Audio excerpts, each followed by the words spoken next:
now. All right, you may begin, Alex. Thanks, Veronica. Welcome, everyone. We'll call to order the Transportation Advisory Board meeting for the City of Boulder for June 12th, 2023. Before we get to business, I'll kick it over to our technical host for the evening, Veronica, who will go over our ground rules. All right, can you see my screen with the PowerPoint? No. How about now? Yes. All right. Okay, we are pleased to have you join us today to strike a balance between meaningful, transparent engagement and online security. The following rules will be applied. This meeting has been called to conduct the business of the City of Boulder. Activities that disrupt, delay, or otherwise interfere with the meeting are prohibited. The time for speaking is limited to 3 minutes. No person shall speak except when recognized by myself, and no person shall speak for longer than the 3 minutes. Each person shall register to speak at the meeting using the person's real name. Any person believed to be using a name other than the one they are commonly known by will not be permitted to speak. Please use the raise hand function to be recognized for public comment. If you're on the phone, you need to press *9 to raise your hand and *6 to unmute. No video will be permitted except for city officials, employees, and invited guests and presenters. All others will participate by voice only. The person presiding at the meeting shall enforce these rules by muting anyone who violates any rules. The Q&A function is enabled, and it will be used for individuals to communicate with the host. It should be used for technical and online platform-related questions only. Only the host and individuals designated by the host will be permitted to share their screen during the meeting. Thanks, Alex. Thank you, Veronica. Agenda item 2 is approval of minutes. We have a few this month. First, the April 2023 regular board meeting minutes, the May 2023 regular board meeting, and then the TAB retreat, which was also last month. I'll welcome any amendments to any of them at this time.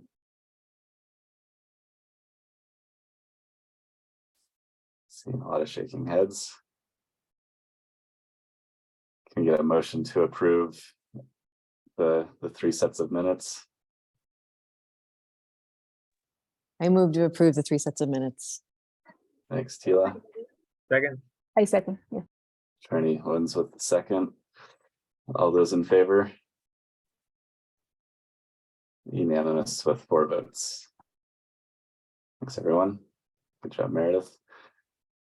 Public comment is agenda item number 3. Any member of the public wishing to address the board on a transportation matter has up to 3 minutes to do so. As Veronica said, please use the raise hand tool and we'll call on you. I'll note that we do have 1 public hearing item tonight, and it's on the curbside management program. That's our next item. If you're here to speak on that item, please wait until that public hearing. At this time, we'll welcome any raised hands for public comment.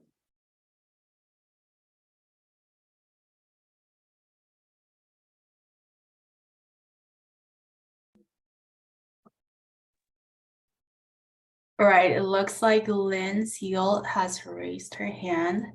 Lynn, if you could let me know if you are able to speak. I really resent the intimidation tactics used to describe how public comment can take place.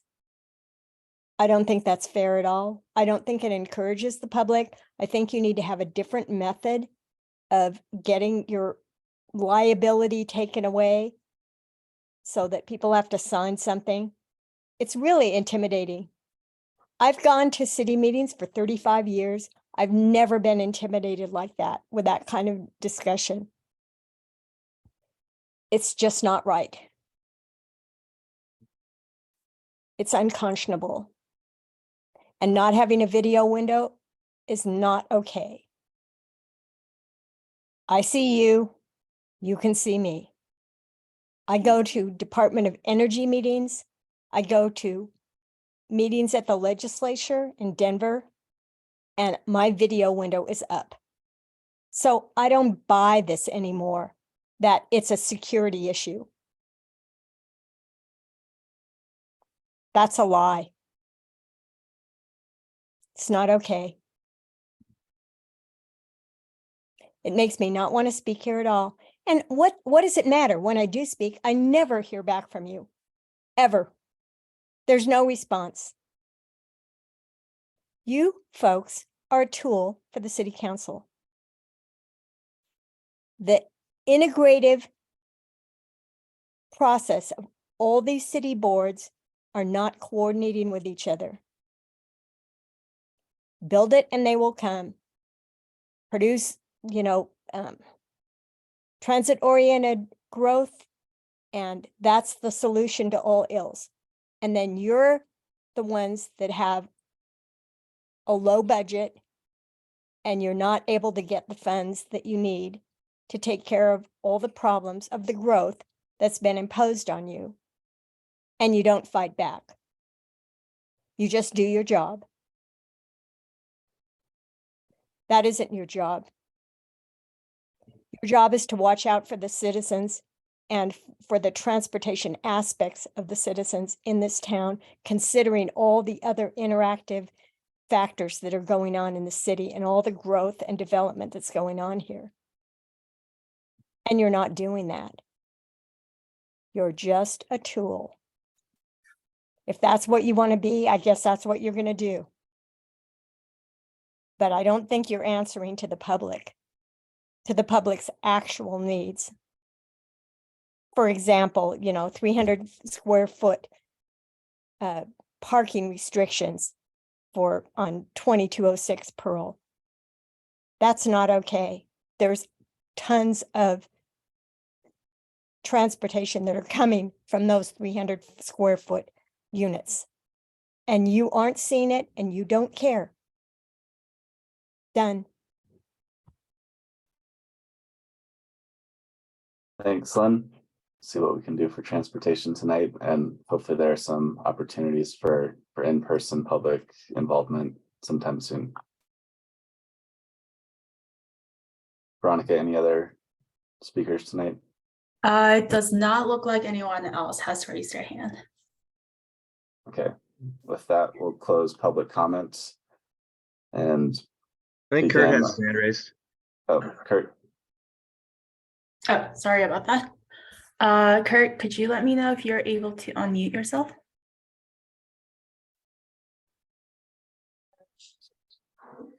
Okay, can you hear me? Yes, perfect. You may begin. Okay, thank you, board. I apologize, I was having computer problems. Thank you for listening to me. I thought that I could make a presentation, but I think that you received the presentation that I prepared. So if you have it, perhaps you can follow along.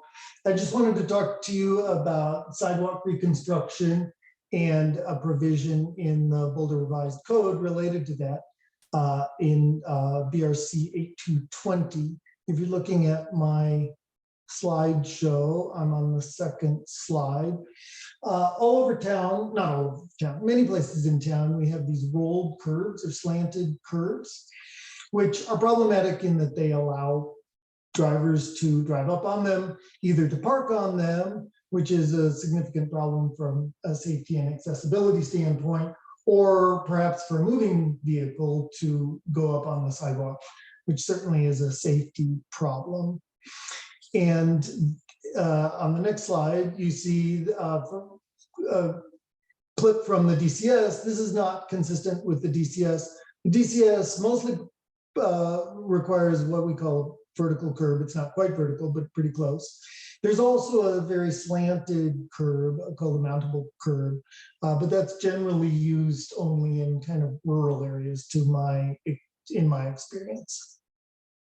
And on the next slide, you'll see that the problem is that we seem to be rebuilding existing slanted rolled curbs, even when we're rebuilding long sections of such sidewalks in kind, with this same slanted profile, and without upgrading it to be consistent with the DCS, which seemed a little odd to me. So on the next slide, it seems like we need a provision in the code requiring that curbs be rebuilt according to the DCS when possible. But on the next slide, you see we actually have one. So there's this BRC 8220, which says, all sidewalks, curbs, and gutters ordered to be constructed, reconstructed, repaired, or replaced shall be composed of either stone, brick, or cement, and shall be constructed, rebuilt, repaired, or replaced according to the City of Boulder design and construction standards. So to me, this seems pretty clear. Obviously, there needs to be some provision for, practicality. But what's in this provision of the code, again, seems pretty straightforward. On the next slide, this is sort of the analog for sidewalks of the PMP, the Pavement Management Program for streets. Staff and TAB have done a great job of using the PMP to upgrade streets when pavement management is happening. Not to rebuild them necessarily exactly as they are, but to think about how should this be? How do we want this to be? And so this 8220 to me is sort of the analog. Thanks, Kurt. So my request to TAB is, if you agree with my interpretation here, to request that curb and sidewalk reconstruction be consistent with this provision to the degree possible. And I've been talking just about the curbs, but the DCS and code specify other standards for sidewalks, like width and detached versus attached and corner radii. And some of those may be easier to meet than others when you're reconstructing. But when it's practical, I think 8220 in my reading says we should bring sidewalks up to the standards in any manner that we can. And I'll mention just quickly, I've had some discussion with staff. Great, your time's up. My time's up. Totally, Okay. your time's up. But yeah, Okay, thank you very thank much for bringing this to attention. And Thank you. Please, Yep. please come back with more if you have more thoughts. Any other hands for public comment? I did not see any. Thanks, Veronica. Any Alex, staff responses to what was said in public comment? Sure. Yeah, good evening, Tab. We can certainly provide a little bit of information. We have had some communication with Kurt around this issue. And Garrett is here and prepared to speak a little bit to it. I don't want to take up a ton of time on it. So we can provide just a summary of the information that we provided to Kurt. And then we can continue offline if there's a need to do so. Good evening, Garrett Slater, Capital Projects Manager for the Transportation and Mobility Department. And yes, we'd be happy to meet with Kurt as well. It might be constructive to meet with Kurt and anyone who has interest on site. Perhaps if we were able to get the tie-up tab bike tour scheduled here in the next few weeks, we could take a look at a few sidewalk examples of some of the challenges that we face with converting the mountable curb configuration to a vertical curb configuration. There are a number of constraints that we face when we look to replace sidewalks, including driveways and landscaping and right-of-way and floodplains and drainage considerations. And so there is a variance section of the DCS that allows standards to be varied if needed to meet existing constraints and challenges. And so we use that for the sidewalk program as needed to help us fit sidewalks that are going to work for people of all ages and abilities, because the purpose of that program is to upgrade sidewalks that don't meet our program criteria. And so that's the #1 goal, and to bring them into consistency with ADA criteria. So having said that, I appreciate the feedback and the input, and happy to meet with anyone and provide more specifics and follow up. Thanks, Garrett. Brian? yeah, thanks. Just real quick. I mean, I guess thank you, Kurt, for your citizen work on this. My thought is short of going on a tour, like, it sounds like the answer is from staff that this is a known issue. This hasn't, we're not rebuilding these just out of habit, but rather the what appears to be non-compliant, unless the variance is being done on purpose, because in each instance it's done, it's a consideration is being made that there's a variance. So I don't want to put anybody on the spot, but I do think as a tab, I would love to understand if that's sort of the answer, which is, of course, staff is aware that this is happening. They're all variances and scheduled as such, versus, oh, maybe there are some, I don't know, we're just doing these, redoing them as the way they were. So no need to respond Yeah. now, but Yeah, no, I can respond. I mean, we're very aware of it, and we only do it where necessary, where it becomes just, beyond the resource capacity for us to be able to deliver the program. And so that's where it might be helpful to have continued conversation offline, because in these instances, it's a trade-off between being able to make improvements through this program on an annual basis with the resources that we have, or basically needing to reconstruct more of the street to be able to change the vertical separation at the curb. So we can obviously provide more detail offline. I don't want to take up a ton of time tonight, but that it's certainly, we're aware that we're doing this and we're making an intentional decision based on resources. Okay, thanks. Meredith, can you make sure that Kurt's presentation ends up in the meeting material somehow? And yeah, I think it'd be great if during the CIP tour, we could take a look at some example locations. And I think Kurt's provided some great photos, and I'd be curious what at these locations is the hindrance. Not seeing driveways, and it looks like it's matching the existing sidewalk width. So I wouldn't imagine it's but yeah, I'd just be curious what the ones in his presentation, what the rationale for those is. Thanks. I think with that, that'll end public comment. We'll move on to our agenda item number 4, which is a public hearing on curbside management. Chris Haglund and his team will give a presentation, and then there will be an opportunity for any members of the public wishing to address the board to speak to us, and then it'll be open for tab deliberation and potential motion to council. Well, thank you, Tab. I think Valerie is going to introduce this topic before we move into the presentation. Yes, thanks, Chris, and good evening, Tab members. Valerie Watson, Transportation Planning Manager. Wanted to share our team's excitement for the body of work that has advanced around the Curbside Management Project and express our thanks for your participation as members of the Access Allies Working Group and all of your previous feedback along the way. Tonight, we're pleased to present to you the final draft of the Curbside Management Implementation Guidebook and a look at some of the tools that we will be using as staff to implement the guidebook.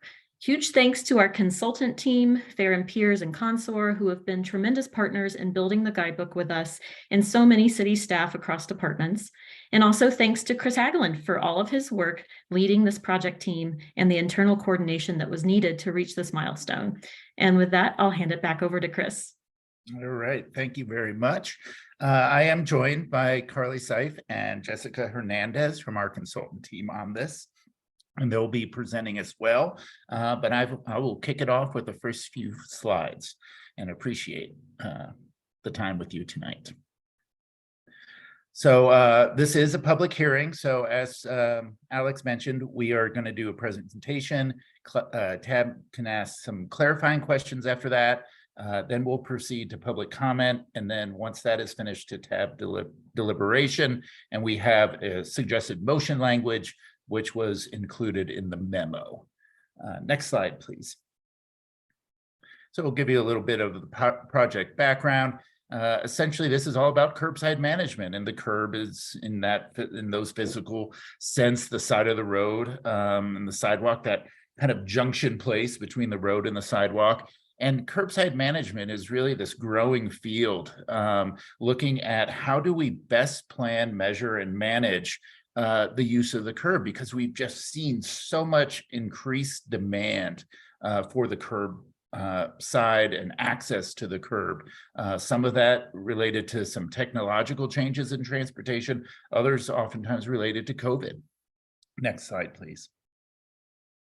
So why do we want to manage the curb? We manage it because it is that front door. It is the connection point between different types of transportation modes, a lot of times walking.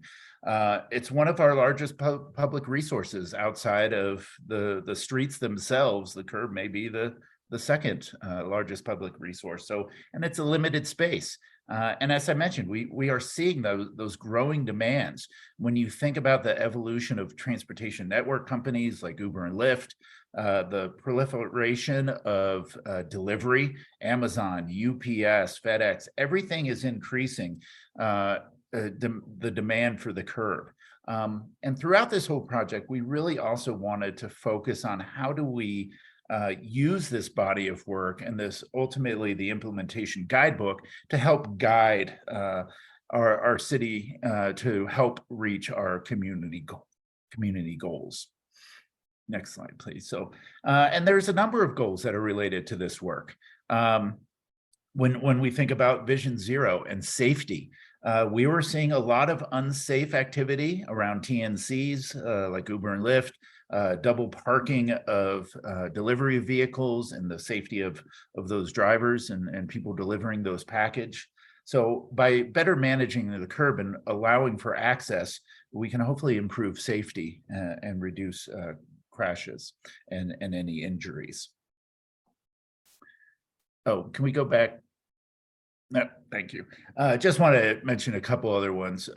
You know, we're trying to reduce traffic delay and reduce congestion by having more efficient use of our streets and our curbside roads. Really also people making, and then I think the real benefit of this project is working with our internal staff to come up with standard operating procedures on how we manage the curb, both proactively and reactively, when requests for changes come or we see data that indicates a need for a change. And by creating these standard operating procedures and now an online tool, I think we're just going to have better, more efficient government practices as well. Next one, please. Curbside management, just kind of overall context is part of the whole AMPS framework, the access management and parking strategies. There's many different projects that are under the AMPS umbrella, and AMPS is just, you know, one of the cogs in the wheel of all the plans that really guide our behavior. And actually, you'll be hearing about the CAMP project after this. Next one, please. All right, and now I will pass it over to our consultant team. Thanks, Chris. Hi, I'm Jessica Hernandez, and I am going to be going through, as Chris mentioned, one of the major goals of this project was to be able to help provide guidance around what curbside uses should be prioritized and on which streets. And so I'm going to go through the process of how we developed that. So the first thing that we did is we started off looking at existing curb uses, and there are 12 that we outlined that you can see on the left. Those are, a lot of them are ones that you know, the main one being private vehicle parking, loading, passenger pickup and drop off. And then there were 3 proposed curbside uses, flex zones, which I'll go into later, and then parklets and car share parking. From that, we went in to develop what we're calling a street typology or a curbside use typology. And if you look on the top, those are street functional classes. So arterials, collectors, residential, alley, and those are the different types of streets that are within the city of Boulder. We looked at different land uses that are around those streets to begin to understand what categories we could put these different streets into. And so you can see on major arterials or collectors that go through commercial, we are calling them commercial centers. We came up with 6 different street types, and you can kind of take a second to look through these and see that they're all categorized based on the priority of those land uses. The main street that we have in the city of Boulder is Neighborhood Avenue, which you'll see in a second on the next map. And we came up with 6 different types, and 2 of them are alleys. If you go to the next map, you can see this shows where these are located within the city of Boulder. And so the green is that neighborhood avenue that I mentioned that there's a lot of, but you can see in downtown Boulder, there's a lot of commercial center. And then if you look at Boulder Junction, which is kind of up there, that has industrial uses as well as those commercial centers.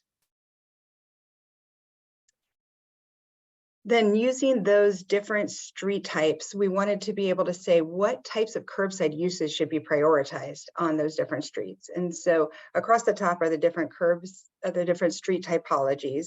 And then underneath are the different priorities of uses. So you can see commercial centers, which are the streets that are those main streets that you see in the downtown or Boulder Junction. Access for people is the highest priority. So that would be things like passenger drop off and pickup, bike and scooter parking. Loading is one that would go under the access for commerce.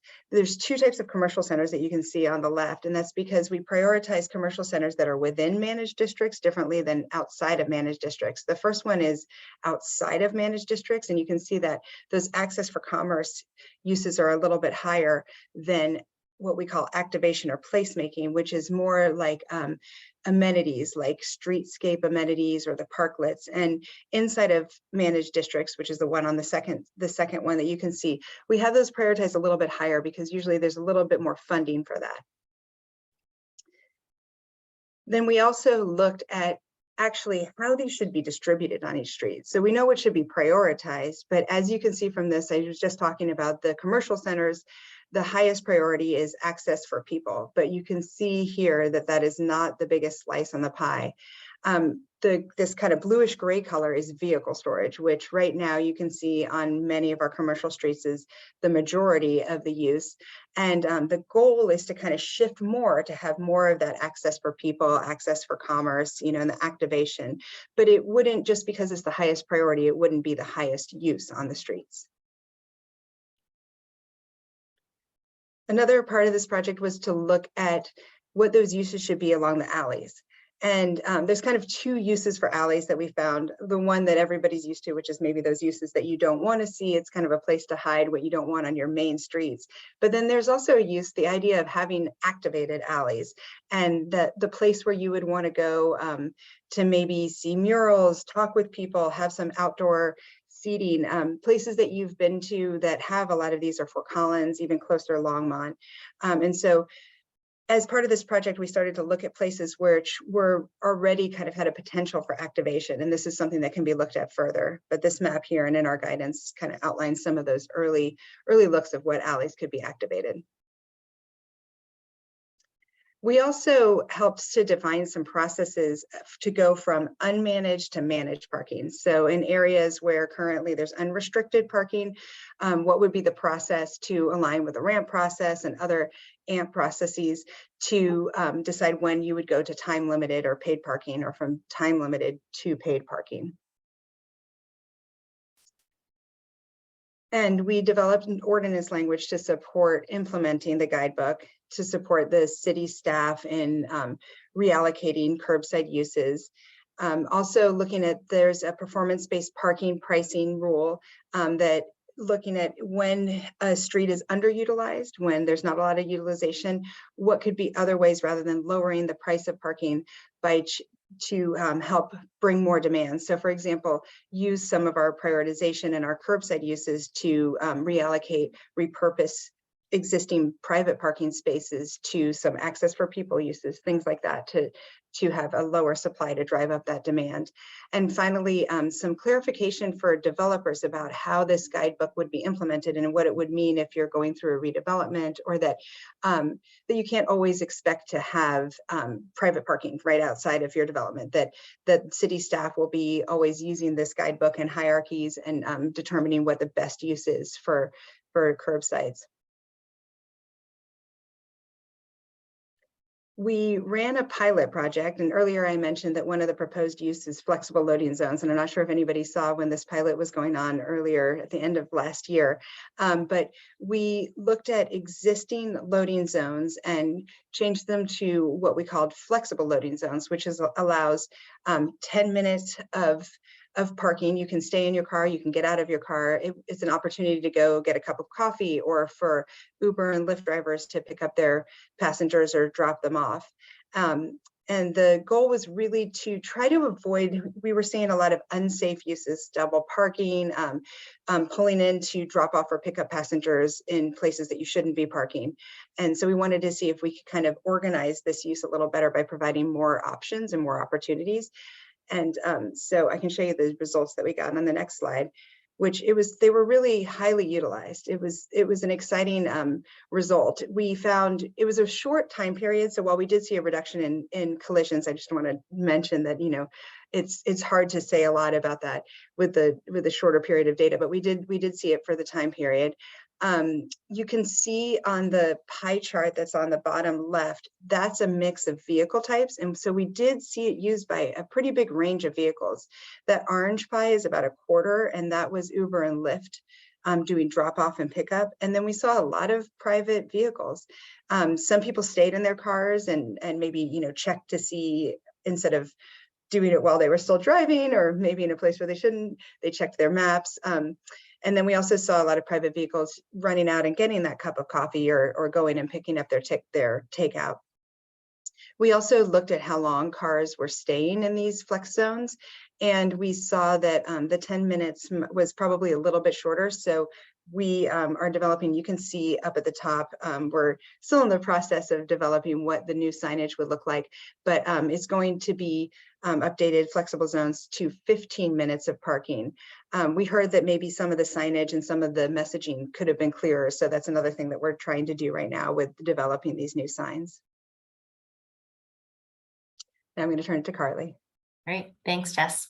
So lots of exciting visioning for the curb and changes over time, but of course we don't want to make these changes all at once. So what are the catalysts going to be that will cause city staff to look to different blocks, different curb spaces to evaluate if there needs to be changes made to existing curbs? So there are four main catalysts for evaluating changes to the curb. So we'll go through each one of these individually, starting with development. So development is an opportunity to look at a change in land use. This could be redevelopment as well, where there'll be changes in demand associated with this change in land use. So city staff should evaluate the curb adjacent to the new development or the redevelopment, as well as nearby curb faces, to assess if that new development will change curb demand in such a way that we should reassess the curb designations on those adjacent blocks. Capital projects. So there are efficiencies during the corridor study, as well as design, implementation, construction to assess and make changes to the curb associated with a corridor study. So resources both on the evaluation side for planning staff, as well as in the implementation side to pair curbside evaluation in addition to capital projects and corridor studies.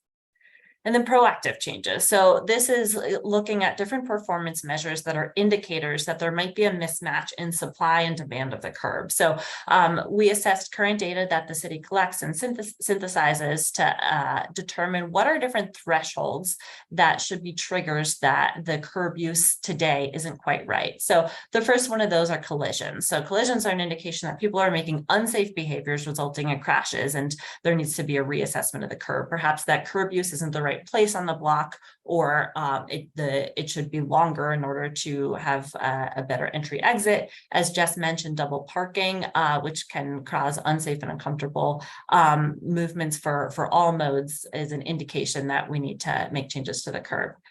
Complaints from community members is another one of those that there's potentially illegal parking, double parking. Citations, a similar indication for us, and then utilization. So this is particularly around parking and loading. There's either over or underutilization of a curb in these spaces. So either using pricing as a lever to kind of create that supply demand match we're looking for, or to use supply as a lever and reallocate those curb uses based off of the over or underutilization that is seen through observations and data collection.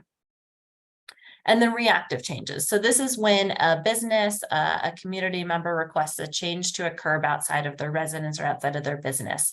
So as Chris mentioned, this was a product of this the curbside management guidebook as well, was to create these standardized objective flowcharts to guide city staff through the decision-making process to determine if that curb use request should be granted or not.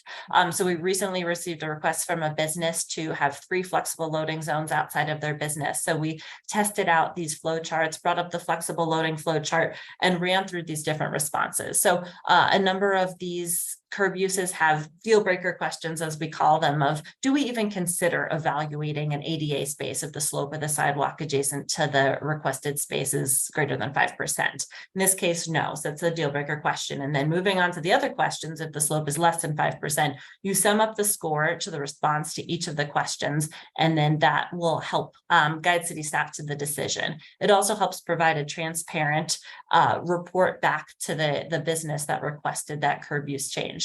So all of these tools, this one included, is in an online tool to make this process easier for city staff. And I'll show a screenshot of that a little bit later. So we have one of these reactive change flow charts for each of the curb uses in the curb menu that Jess showed. And here's an example of 2 of those. So on the implementation side, once it's decided to make a change to either one curb space, a full block, or maybe multiple blocks, there's a cut sheet for each curb use. This provides design considerations, compiles different guidance from various guidance documents, whether those be local or national, information on enforcement, pricing, time restriction, cost of implementation. So guidance for city staff once implementation is determined to help kind of create that smooth and consistent experience for users of the curb. And then the communication side is really important. So there's a lot of information here. As you can tell, we want to make this a really intuitive experience for the community. So with that, we've created 2 different documents to help communicate these changes to the public. The first is a little bit more of the why. Why are we looking at reallocating on-street parking to other uses such as flexible loading zones? What is the value of that? And one reason we made this flowchart was we heard from community members and businesses that, well, I saw this on-street parking space become a flexible loading zone, but when I look out the window of my business, there isn't a vehicle there as often as there was when it was an on-street parking space. So really getting at this concept that you might see a vehicle less frequently, but there are more events happening in that space. So this might be a familiar image to you of those who've seen kind of traffic. What do 100 vehicles look like on a road versus what do 100 people on a bus look like? What do 100 bikes look like? So conveying that concept of how many people now have access to this curb space in the same amount of time as if it was an on-street parking space. So this is the curbside management guidebook is providing an opportunity for higher turnover of spaces and more productive use of this valuable curb space. The second infographic to communicate to the public is about flexible loading zones. So this came from a lot of the feedback and takeaway we got from the pilot, both our qualitative and quantitative evaluation that Jess mentioned. We heard from people that this is may not be intuitive. It's both for commercial loading vehicles and for private vehicles. It's for loading goods, but also short 15-minute parking to grab that cup of coffee. So conveying the use of this new curb space to the community is going to be really important to make sure that it can be used effectively and efficiently. And then implementation, other than those 4 different catalysts for change, what are our different priority areas, both geographically and in curbside use? So first, we want to look at the commercial corridors. These are our high turnover, dense, mixed use areas where we want to see the most productive and changes to the curb first. So that's going to be our top priority. Next is looking at loading zones. So first flexible loading zones, but as well as passenger loading, commercial loading when we're seeing a higher demand of those uses and a less of an opportunity to combine those into one flexible loading zone. And then micromobility parking, working with our vendors to provide spaces for bike and scooter parking to make sure we've got a clear pedestrian realm and a comfortable experience for pedestrians as well. And then those proactive elements, prioritizing different curb uses for those performance measures, blocks that are rising to the top in that spatial analysis. And then reactively responding to requests as they arise. And an important piece of this is the evaluation. So continuing to collect data, evaluate and monitor the success of blocks that have had changes to the curb to make sure that we're moving in the right direction and continuing to decrease the number of crashes, complaints, citations, and getting that utilization in the right place. And then, of course, using the material we've created as a part of this guidebook to continue to communicate to the public and stakeholders as well. So I just wanted to give you a snapshot of the online tool. So this is a tool for city staff to implement all of the content that we've shared today. So there's a lot of moving parts, a lot of kind of conditional elements that staff need to work through. So the first is when a proactive change to the curb is to be made. So city staff will first select the block that is in evaluation and then create that existing conditions pie chart that Jess showed. So filling out the feet of space of each of the curb uses. So the screen continues to scroll down to all of the 15 curb uses that exist today and are proposed into the future. And this existing pie chart's created. And then based on the block that's in evaluation that was selected, the typology that Jess showed will show the future pie chart. And then the tool then shows what curb uses do we need to see more of and what curb uses do we need to see less of in order to move from that existing condition to the future vision for that curb. And then on the reactive side, depending on what curb use is in question, you'll go through, city staff will go through and answer each question, and the sum of the score will help guide city staff as the decision that should be made. I'll hand it over to Chris for next steps as we wrap up this project.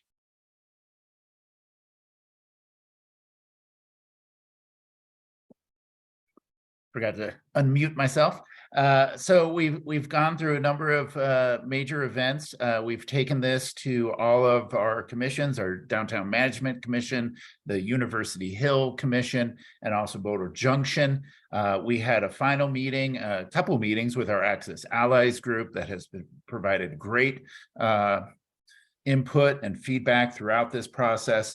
Tonight we're at a TAB meeting, and then if TAB it chooses to advise the city manager to use the implementation guidebook to guide our practices, then we will need to go to council for some of those ordinance updates that will help us put that implementation guidebook into practice.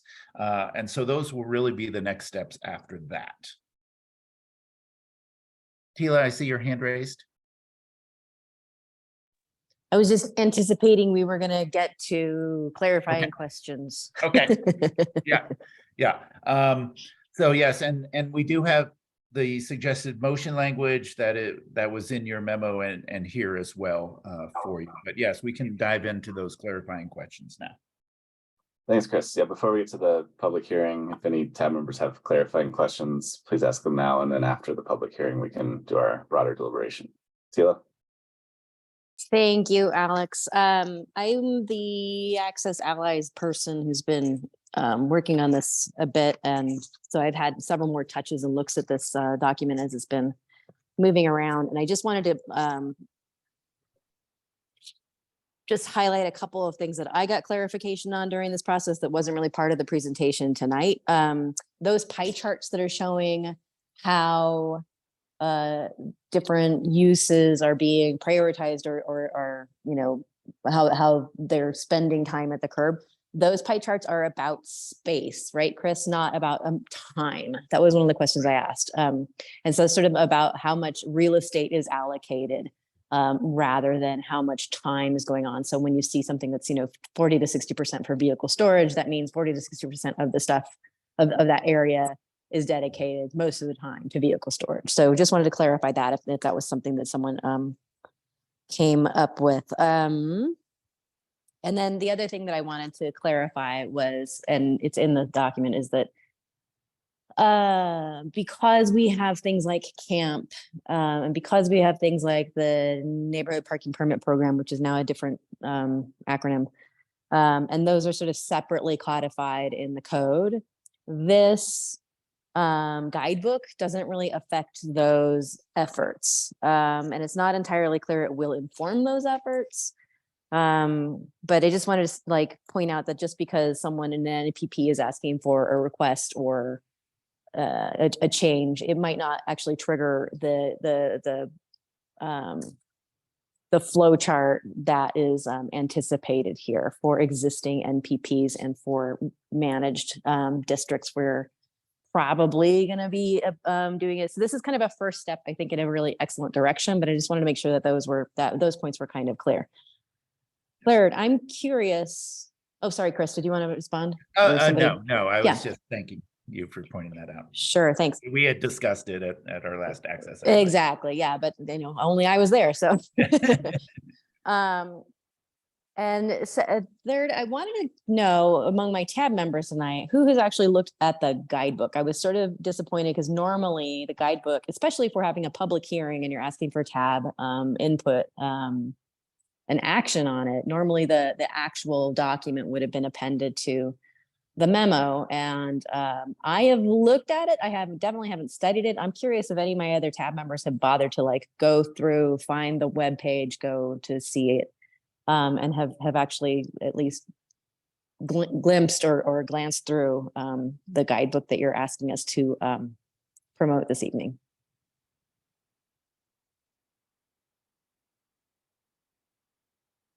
We did have a hyperlink to the guidebook. Cool. Yes, it was in the memo in 2 different places. So Yep. it's 140 some pages. So I I didn't know.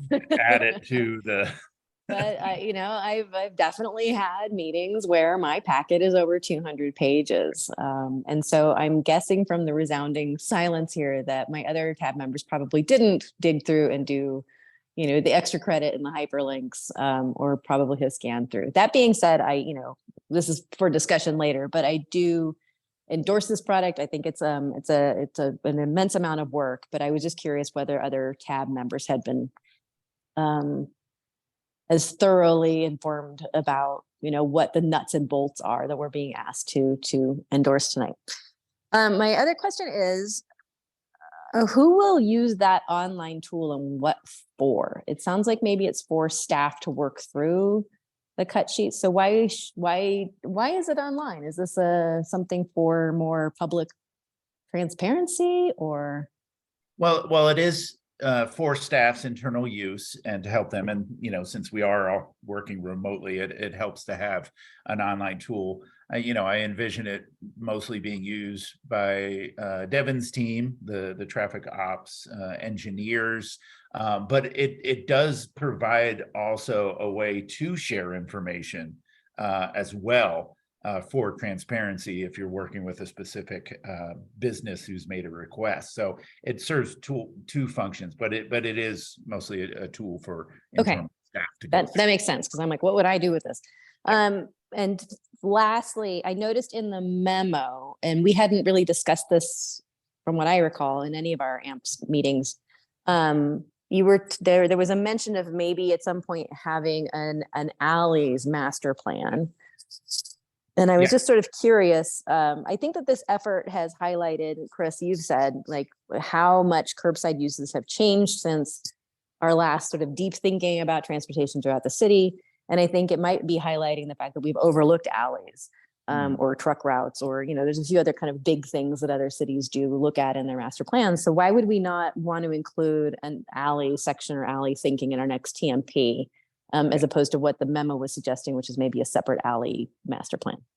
Yeah, and I think it could come about in different ways. And this is a recommendation from our consultant team that we take a closer look at alleys in a type of alleyway master plan form. It could be part of a larger master plan effort, or it could be, kind of a separate document or separate process. But it is their recommendation that the city embark on it, because it is something that we have not taken a close look at in a long time, of how we make our alleyways more efficient, and then how some of them could be activated in different ways. We kind of have one activated alleyway, kind of what's that, between Walnut and Pearl that we've done, but that's really about it. So I think, it's just a recommendation from our consultant team that this is something that the city should consider in the future doing, and we can decide how best we do that if we choose to. Okay. I do recall in the before times when we were actually in council chambers, a presentation about activating alleyways predominantly on Uni Hill. was this team, like, did you refer to any of that work that had been done before? Or did it just kind of go on a shelf and get dust on it now? Yeah, I'm not sure if we specifically looked at former work on the Uni Hill alleyways. Okay. Well, there is former work, so just again, I think it's an appropriate thing to table until the next TMP update. But I think this work has highlighted maybe that we need to do better and more thorough thinking about the alleys. Okay, that's all I have. Thank you. All right, thank you. Trini?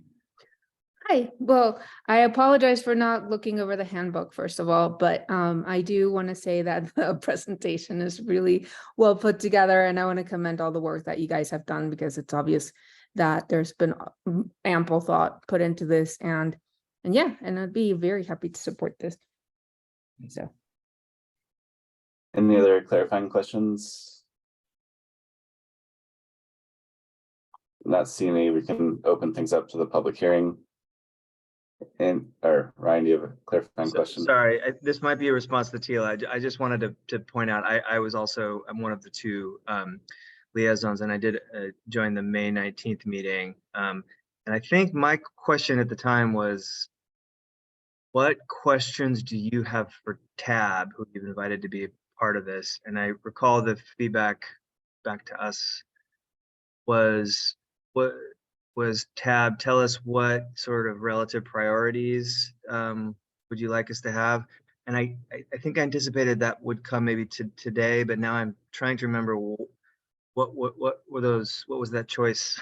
What were those choices? So maybe that didn't pan out for today, but Chris, does that ring any bells, or do you have anything specific for us on that? Yeah, I recall our conversation. You had asked, and I said, feedback from Tab as we move forward is, I think, to me, it's about as we do kind of phased iterative implementation, what are Tab's priorities in what we should look at? I mean, I think we have some obvious kind of first moves, right? We've got a number of time restricted loading zones that we want to convert to these 24/7 flexible loading zones, because we know how well they were used by different users throughout the day. Some of those things we can start making those changes pretty quickly. Another thing that's coming down is with the expansion of the scooters citywide, is looking at where we have mandatory parking zones, like downtown, University Hill, all of CU campus, where do we put designated parking areas? I think a lot of times we're going to look at situations above the curb, like on the sidewalk where there's room next to B-cycle stations, for example. But I think there may be some other situations where we're looking at possibly a station below the curb. And then I think another way in which this work kind of melds with future work is when we head towards the downtown mobility study, and thinking about how curbside use also impacts our options, opportunities and limitations as we rethink our downtown streets as well. But I think having a good idea of what Tab's priorities are for how we better manage the curb and make some of these transitions to different uses. Okay, thanks, Chris. Alex, just one more if I could, just a procedural question. So I think when we go to the public hearing, where you're asking for our endorsement sort of up or down on this, my question is there chance for revisions at this point? Like for example, when I look at that pie chart that TLU called up, and I see it also it's in figure 5 on the guidebook, and it shows the future state would be so 40 to 60% car storage versus a higher percentage. My feedback, I don't think that was available on May 19th, though. Forgive me if I'm wrong, but if I'd noticed it then, I would have said, can we make that be like closer to 40% than 60%, or at least like show that we're having intention of car share becoming on the minority side of total. 40 to 60 is a pretty big range. Anyway, this would be an example of feedback, but I'm guessing the horses left the barn, so to speak, on that kind of feedback. Chris, is that right? No, I mean, to me, I think this is a living document, right? This is Okay. a operational document. And we're going to make changes, we're going to collect data, and we're going to make adjustments over time. I also think, having a range like that, mentioning the range of 40 to 60, I mean, there's different contexts, right? There's different parts of the downtown that have higher demand for vehicle storage, lesser demand in other areas. So you are going to have that range fluctuate between areas. And I think, one of the other strong points of this plan of how we manage the curb is that we know that we cannot satisfy all uses on a single block or a block face. This is a network approach. It's a systems approach for how do you use a network of blocks to meet those demands by making those iterative changes as either proactively or reactively we start to put that vision of a different type of curbside management strategy into place. Got it. Okay, thanks. So there's a little bit of room for suggestions. Oh yeah, Okay. it's a Thanks, living Chris. document. Think about how often we make adjustments and changes to our design and construction standards, right? We're constantly looking at those and updating them, and I think that this falls into a similar spot where we can make changes over time and adjust. Okay, thank you. Alex, I'm good. Thank you. Cool. With that, we'll open it up to the public hearing. Any member of the public wishing to address Tab about curbside management, please use the raise hand tool and we'll start calling on you.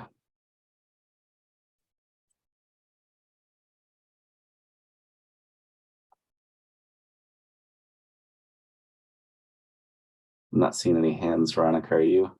I am not. Okay, seeing none, we'll close the public hearing and open it for tab deliberation. I'd be curious to hear a little bit more about the perspective from the Access Allies members of the board. So Tila and Ryan, can you tell us a little bit more about your experience throughout this process? Bill, you go first. Okay.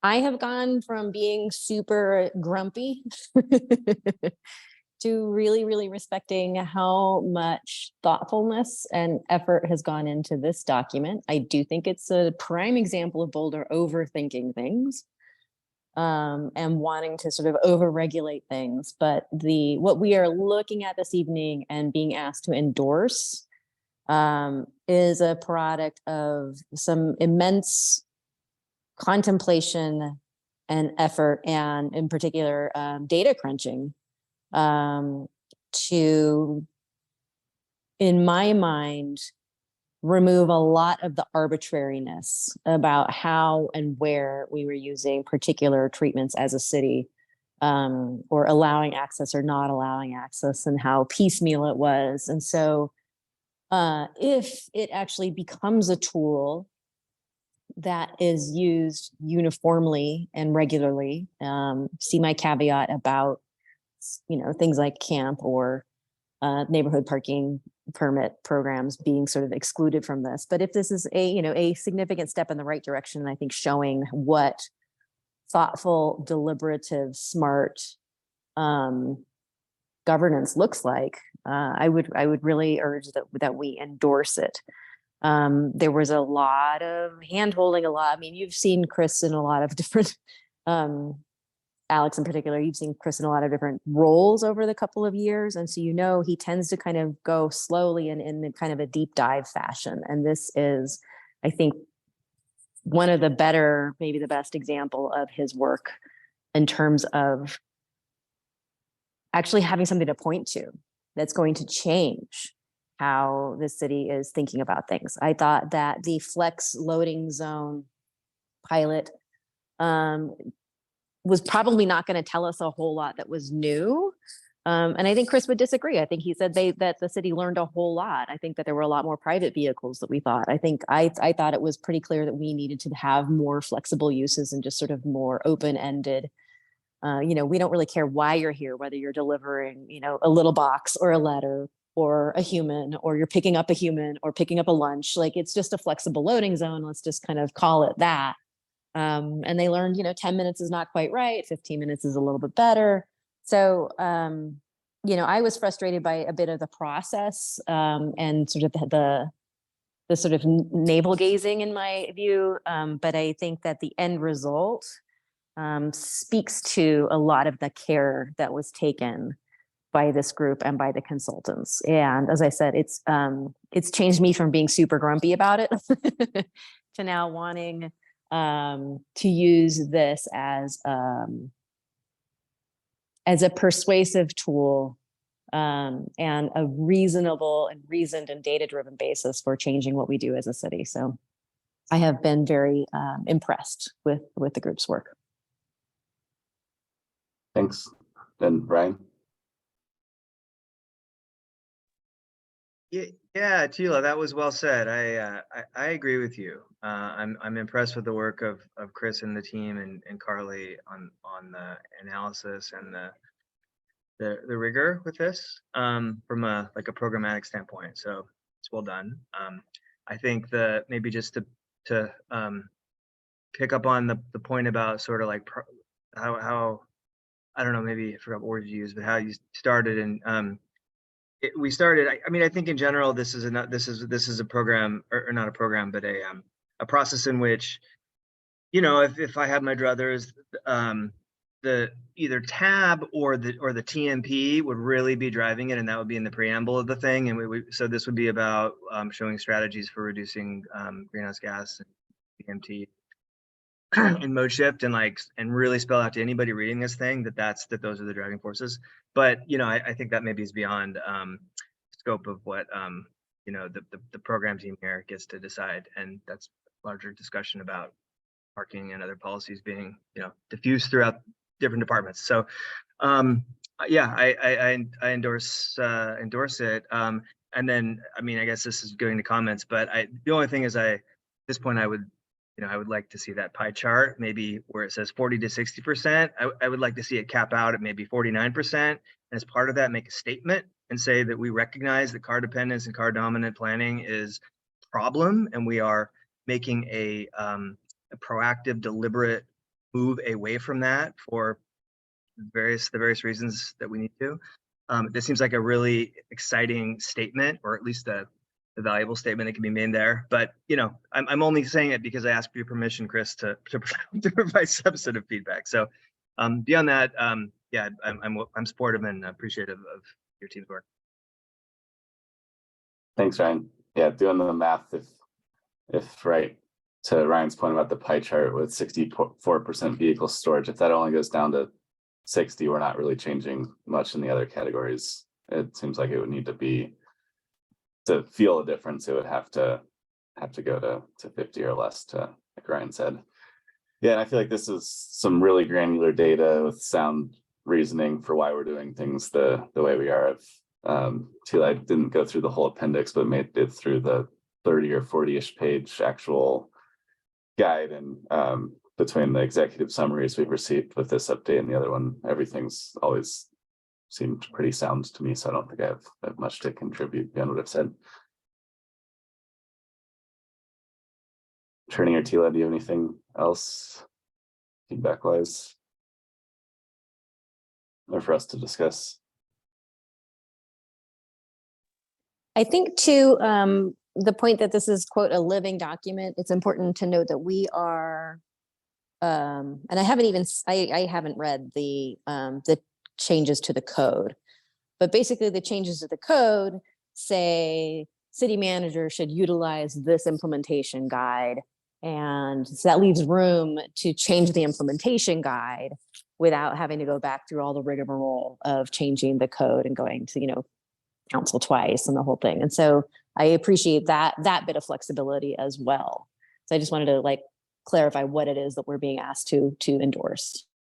How much process would it take to update that? Because I know the DCS, for example, it usually comes our way a couple times and goes to planning board and then a couple readings at council, and staff has used that requisite process as a reason for not making small tweaks. Right. Is something like this of similar caliber, or is it a little more streamlined?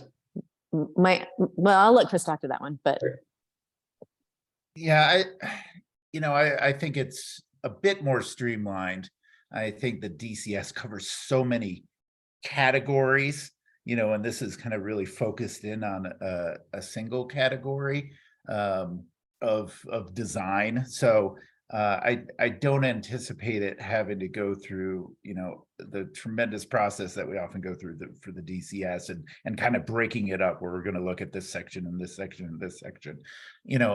What I think, what staff should do is, once we have this implemented and we start making changes and we continue to collect data and monitor and evaluate, we can then say, you know what, I think we need to make some tweaks here and there. We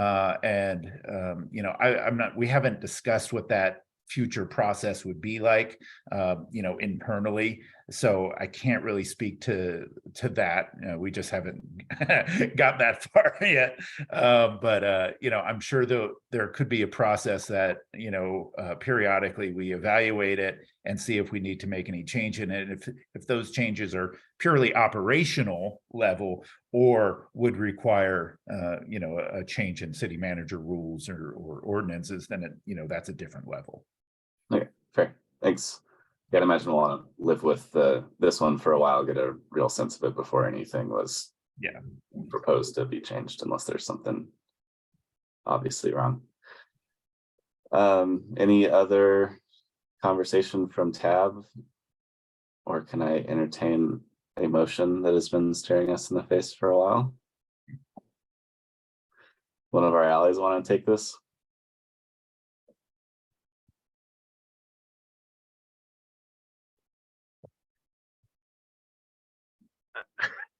I move to adopt the motion. Do I have to read it out? Can I just? Please do.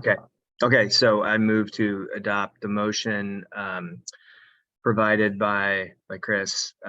Motion to recommend that the city manager utilize curbside management implementation guidebook to manage curbside operations in the public right of way, as authorized by section 2-2-11A. I Thanks, second. Ryan. Thanks, Tila. Any more discussion? If not, all those in favor? Passes unanimously with 4 votes. Thanks, Chris. Thanks, Jessica and Carly, for joining us tonight. This was excellent work. Yeah, compliments to the team. Thank you. Thank you very much. And thank you for all the effort you've put in along the way and the feedback you've provided. Made it a great project. Of course, at our next agenda item 5, Chautauqua Access Management Program, the CAMP pilot. And I think, Chris, you've got that one as well. Yes. Let me share my screen.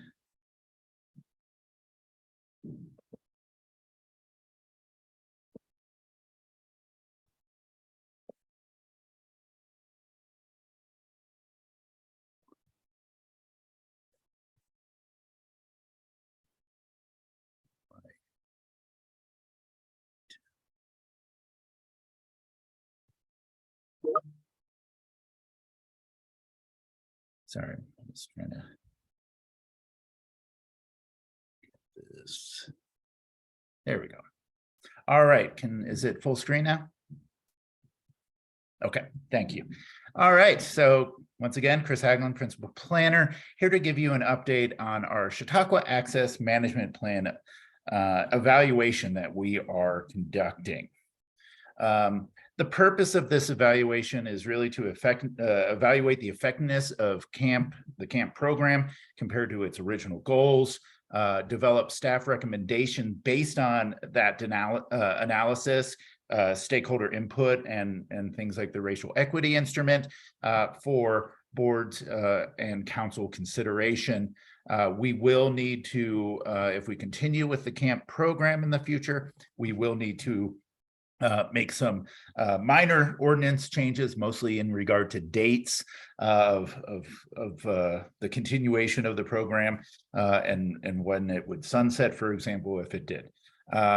We also then, want to think about using this opportunity of an evaluation to develop an ongoing implementation framework once we have guidance from both boards and council.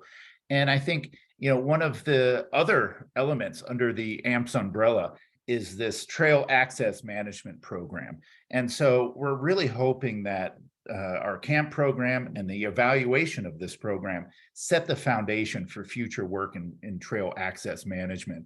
I'm sure people are familiar with some of the work that's been going on in Boulder County, providing shuttle access to like the Hesse Trail, for example, the Eldo shuttle. We do have now a shuttle that goes all the way to Rocky Mountain National Park. And so how can the city and the county kind of work together as we think about this whole kind of field of trail access management to reduce traffic congestion, reduce single occupant vehicle access to those parks and helping to preserve them. So just a little background for those who are unfamiliar, the Chautauqua Access Management Program was initiated in 2017, and it was really about managing demand at and around the park. Parking was free at the park. It's one of our most popular places for out-of-town visitors, even though about half of all visitors are still Boulder residents. We have a nice influx of people from the county and out-of-state visitors as well. And so it's, when people come to Boulder, they go to Pearl Street, they go to Chautauqua. And so we were really looking at managing demand around the park and also addressing some livability issues in the surrounding neighborhoods that were having a lot of spillover parking into those onto those streets. After the first year, we went to council, we gave them our evaluation of it, and then it was decided that we would run that program through this season in 2023, and then during this year, conduct an evaluation and take a staff recommendation to City Council on the future of the program. To refresh you on the elements of this program, so the program is a seasonal program. It takes place between Memorial Day and Labor Day. The elements of it are in effect on weekends and holidays during that time frame. What we did was we created managed and paid parking at Chautauqua. This was the first open space and trail head that charged for parking within the City of Boulder system. We also created a neighborhood parking permit program in the neighborhood that we have called North Chautauqua to help manage that spillover. Then we created another form of access by providing a free shuttle. We had 2 remote lots that people can get to, New Vista and Regent, so people could drive to those. They could also take RTD Transit and get off at Broadway and Baseline, and New Vista is right there where they could take the shuttle up the hill to the rest of the way. We had an amazing partnership with Visit Boulder, which used to be the Boulder Visitors and Conventions Bureau, but Visit Boulder ran an ambassador program. They had people located at the park, help people with the parking kiosks. They helped people at the shuttle stop, gave them information. At first, we even had ambassadors riding the shuttle. And we were also able to survey a lot of users through that ambassador program. We also created a TDM program for the employers and employees. So you have like the Chautauqua Dining Hall, you have the Colorado Chautauqua Association itself, which is essentially running a hotel business there with the cottages. Some of those cottages are owned by families and passed down, but many of them are rentals. So it essentially functions as a hotel with all the standard employees there. So we work with them to create some different types of programs to encourage different ways of getting other than driving alone. In terms of the evaluation, we've developed a methodology to do this that it will be conducted within a year. So we really developed a project management plan, a communications outreach plan, and incorporating the racial equity instrument as well. And we went through and we looked at data collection and analysis. So we looked at all the past data that we had collected on shuttle ridership, on parking utilization, on parking revenue, all those different things we collected information on, and we are going to continue to collect a little bit of information because during COVID, we kind of had a little lull in some of our data collection efforts. So now we can collect data now that the program is up and running again. So we'll collect some additional data to help us with that. With that, we'll develop a recommendation from staff. This likely will come into having more than one scenario. It is a evaluation. So one scenario will be not to continue the program. And then, likely we'll have maybe 3 scenarios of if we do continue it, what are the different magnitudes of changes we would make to improve the effectiveness of that program. We'll go through all boards, councils, and also the Open Space Board of Trustees will be involved as well. And we'll have public hearings and ordinance changes as well. We have a study session planned with City Council in October. If they direct us to continue it and with some modification, and then we'll look at developing that implementation plan kind of in 2024 prior to the start of the new season if we are directed to continue. There's a lot of key stakeholders in this process that we work with, and I've mentioned a few of them. Colorado Chautauqua Association, Visit Boulder, Via Mobility runs the shuttle service, CU and BVSD provide the remote lots. We've got the residents who live around it. We've got the park visitors. We've got all the employees and employers of Chautauqua, even the Colorado Music Festival. So we're working with all of these groups and gathering information on, what's worked, what hasn't worked, and some of their ideas for how we're going to make improvements to this project. So I included in the memo a lot of summaries of some of the data in different categories. I'll just highlight some of these here. As I've said, OSMP, Open Space and Mountain Parks, collects a lot of data on visitation. Visitation is slightly up from the pre-COVID levels in the last years, but only slightly. As I mentioned, a lot of visitors are Boulder residents, and 16% out of state. And we still see that, we have a lot of visitors arriving by automobile, over 70%, but we also have about 23% coming up to Chautauqua by walking. So a lot of nearby residents who probably use it, weekly. In terms of parking data, we are managing all the parking at the park. We're seeing, around the Ranger lot and around the green, almost total utilization.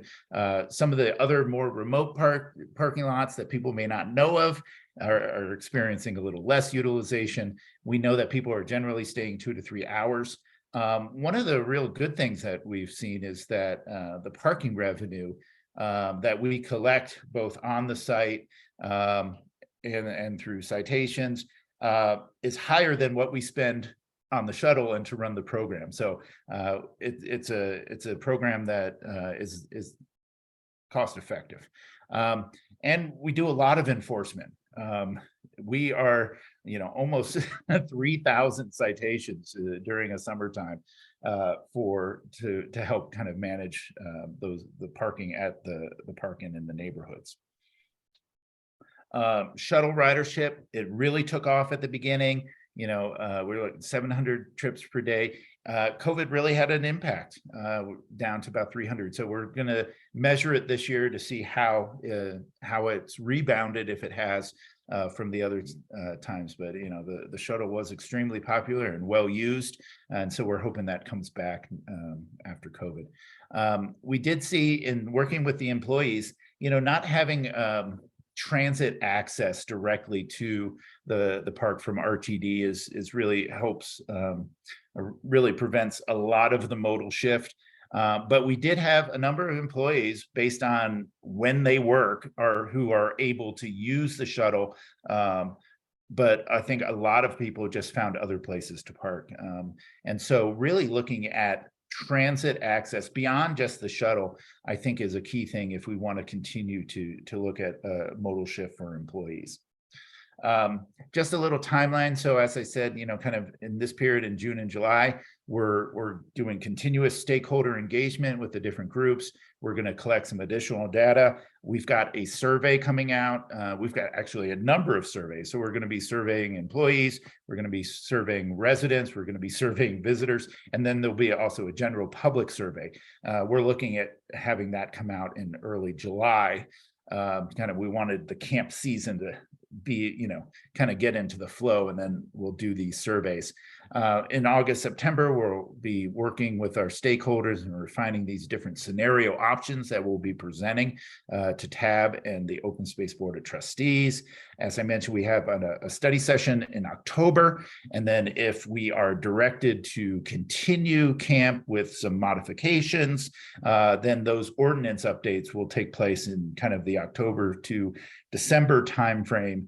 And then based on that direction in 2024, we'll be working with that, you know, to fully develop that program so it's ready to go whenever that time is for the 2024 season. And as I mentioned, also kind of looking at that kind of idea of a trailhead access management program in general. That is a program that is run by Community Vitality, but we transportation mobility is side by side with them in that effort. So the camp website's here. You can go and see what the, you know, what the different elements of the program are and how to use it. But with that, that concludes my presentation. And I know it's just kind of more of an update for you and nothing really to weigh in on, but happy to take any questions that you have at this time. Thanks, Chris. Glad to see you back in August, September. So very pressing questions. Tila? Thank you. Alex, you're a little muffled, your audio.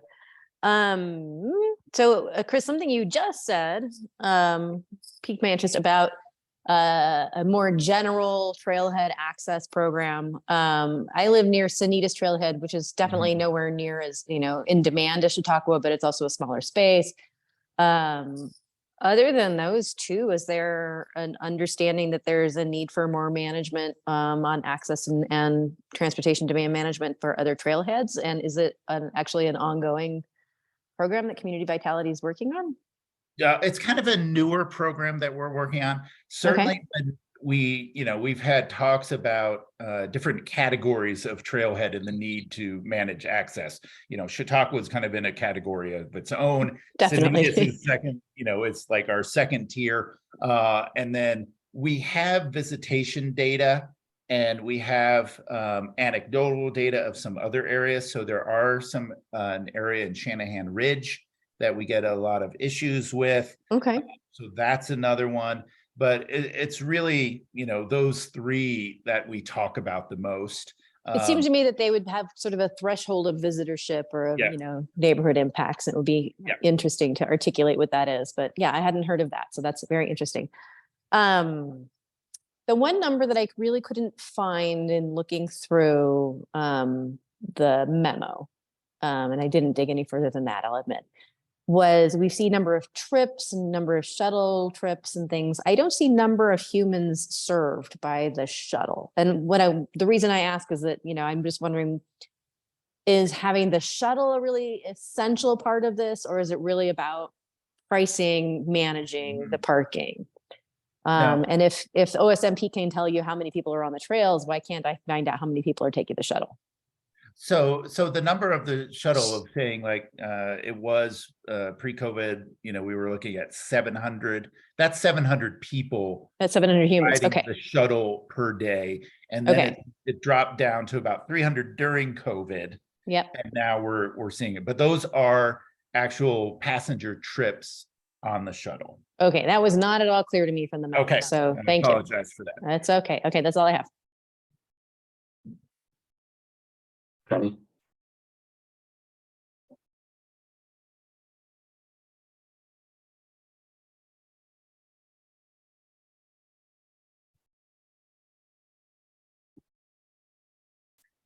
I don't know who got called on because Alex, you're kind of muffled, but, I think you said Trini. oh, Trini, okay, well, go ahead. okay, Mhm. well, here I am. Chris, well, I just wanted to say, thank you again for this presentation. I was really lucky to hear you in person when we did the NACTO workshop. I was on your tour, so it was really, really great to hear all of this again. And yeah, I mean, I guess the one thing that I think maybe we should also highlight is the lack of employee parking, because that was something that really stayed with me. How many employees have to park in this very limited space, and how helpful this has been for them. And another thing, I just wanted to add a little request: if B-Cycle could put the station back, that would be Yes. phenomenal. And that's it. So- That's all I have. I'm actually working with B-Cycle right now. We have a location identified. We have it ready to be added to their revocable permit. We were told we needed to do a landmarks application request. And so we have submitted, Kevin Kraus, the executive director of B-Cycle, is preparing the landmarks application that will be reviewed internally by city staff. I think whenever you make a change, like adding a B-Cycle station to a historic landmark, they just go through a process. It should be fine because we did get a temporary one before when it was in. So I don't anticipate any trouble, but as soon as that landmarks decision is made, we are right in line to get it installed as quickly as we can. So that's definitely going to be a next step, and hopefully, we're trying to get it before July 4th weekend. Awesome. Well, Yep. thank you. Yep. Brian? Two things. I just wanted to, Chris, really thank you for setting the point about transit and lack of transit access, and that's a condition to really making a lot of change with parking. So and I'm glad that number two, that hear that there is something underway that's a wider trailhead access program. I mean, I heard you say there's a few kind of places. I would think, we talk about networks and the importance of network connectivity. To me, it feels like this should be a discussion about something like the layer. If you're somebody who wants to enjoy outdoor recreation in the Boulder area, whether you're a resident or a visitor, how do you interconnect up to Boulder Canyon, Rocky Mountain National Park? Really in a friendly way, Eldora? How do you connect into CDOT, the Mustang intrastate network? And anyway, to me, that would be ideally where this is we're talking about, but then that is about transit too. So I guess my question is, can you just say a little bit more about, for those who are interested in this, the sort of how to plug in or what to stay tuned for with, it sounds like, is Community Vitality's lead. Yep. Yeah, I don't know the exact details on, maybe when Community Vitality is going to really hit the road on the trailhead access management program. I don't know the exact timeline, but Community Vitality staff is on my project team for Chautauqua. And so when we first got together, they said, how we need to think about this evaluation is really as the foundation for this future work that they're going to be in charge of, looking at trailhead access management in general. And Chautauqua is really, the kind of the proving grounds for that. We've had a lot of amazing conversations, and a lot of it based on input from our stakeholders when we're holding meetings with them and focus groups with them, is about how do you create that network system, joining in with what Boulder County is providing, with kind of local micro transit that could serve Chautauqua, serve downtown. Think about serving some of the hotels for the visitors, the new CU Convention Center, St. Julian, Boulderado. How can you create that system of micro transit that would take people directly to the park from these areas, but then where they could also hook up to the El Dorado shuttle if they wanted to, or they could take, the bus up to Ned and then get on the Hesse shuttle that takes you to, Hesse Trail and 4th of July.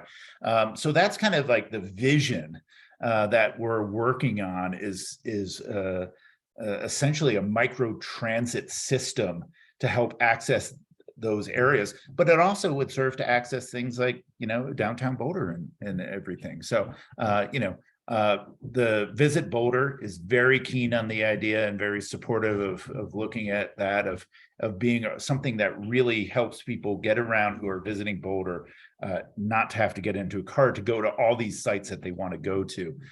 So that's kind of the vision that we've been throwing back and forth in our meetings and with our stakeholders of, what would make the real difference in camp. And to me, the real difference is made with direct microtransit access to the park. That's where the real difference is made in cutting down single occupancy travel and reducing that parking demand. Convenient, frequent, flexible, that provides links to other destinations as well. So. Thanks, Chris. Well, I think Tab will be, at least some of us will be very interested to, if we can plug into that some way or another. So thanks for your work. Yeah, and we'll definitely be coming back to Tab. October, September timeframe, I believe. I think we got open space in one and Tab in the other. But if any Tab member is interested, in joining us, at any of our meetings, happy to have you join in and help us come up with a good plan. Thanks, Chris. With that, we'll move on to agenda item 6, which is the capital improvement program for 2024 through 2029. Welcome, Garrett. Good evening. Good to be with you again. And I will work on getting my screen shared.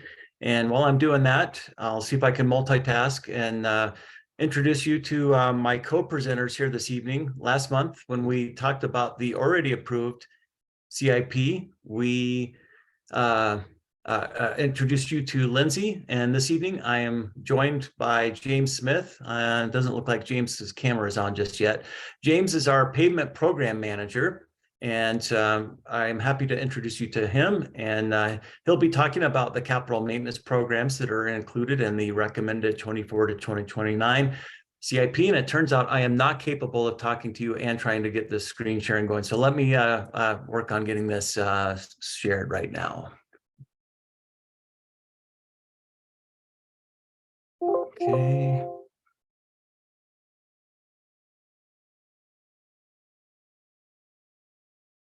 All right. It's telling me I'm sharing, so hopefully that's what you're seeing. Okay. So we are here to visit with you as part 2 of 3 of the series of visits on the capital improvement program. Last month, we provided an overview of the already approved 23 to 28 CIP. This month, we are here to visit with you about the recommended 24 to 29 CIP. And as part of that, we will provide an overview of the funding, the proposed projects and programs, and then the next steps, and then open it up for discussion.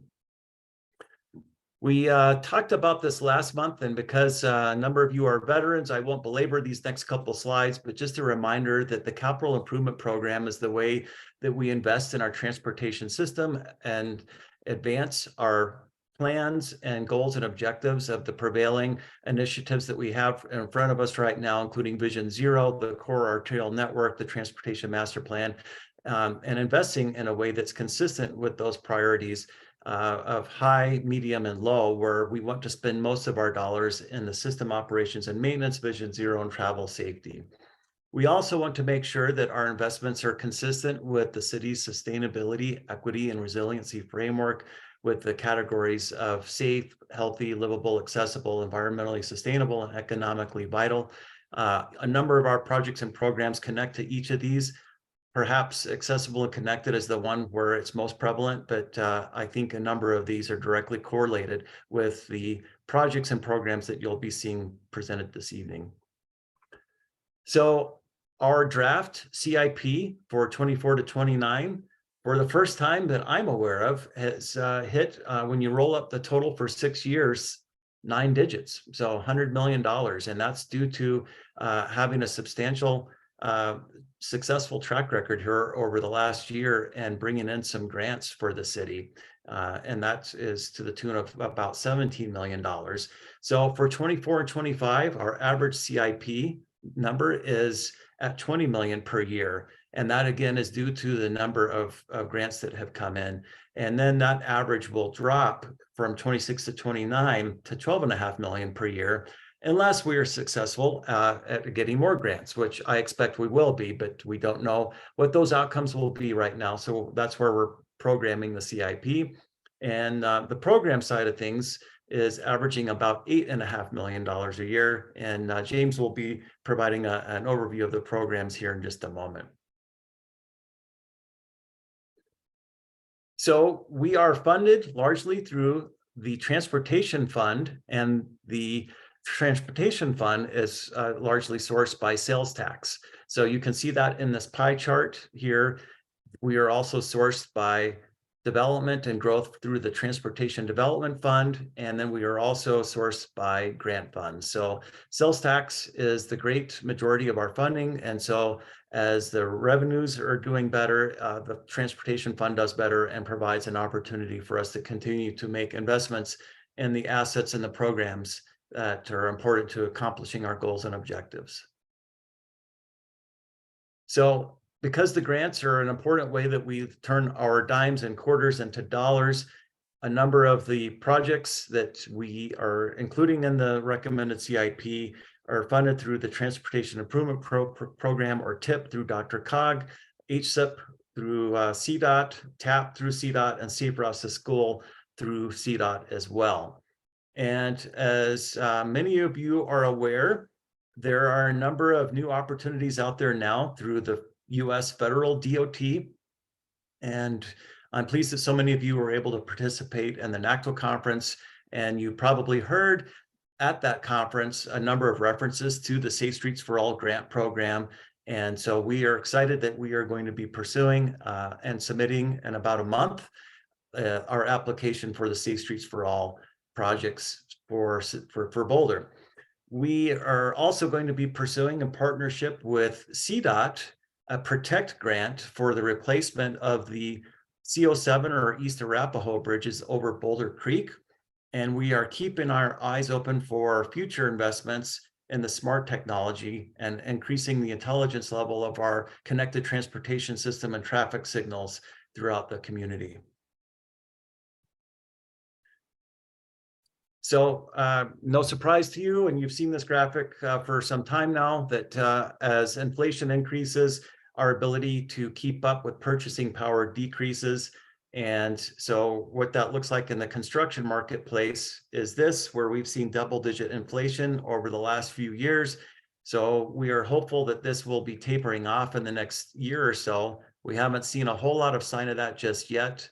And hopefully towards the end of this year, where we are going to be putting a number of our projects into the construction phase, we will not see double digits in that 17 to 20% range as we've seen over the last few years. But that obviously has an impact on our ability to be able to fund the projects and programs that are important to accomplishing our goals.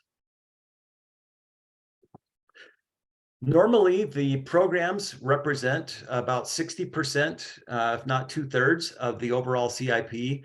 But for this cycle, for this year, we're looking at about a 50-50 split. And again, that's because of the magnitude of the projects that are coming through grant funding, which have balanced these numbers out to where we're about a little over 50 million and almost 50 million, over 50 million on the programs and almost 50 million on the project side of things. So our programs are focused primarily on taking care of the assets we have. So we have programs focused on the sidewalk and pedestrian network, the multi-use path and the bikeway network, and the pavement program, which helps to take care of our streets, and then a corresponding program to help us make investments in multimodal enhancements as a part of the pavement management program, as well as the core arterial network. And James will be doing a touch on a number of the more capital asset related programs. This is a summary that was included in your attachment in the memo. And then this is a summary of the individual projects. I think this is the first time in recent years we've got so many new projects in the CIP along with our existing ones. We had to split this into 2 different slides, so that's kind of exciting, given the number of new projects coming online. And we'll be having Lindsay provide an overview of some of the new TIP projects that are introduced now in the CIP.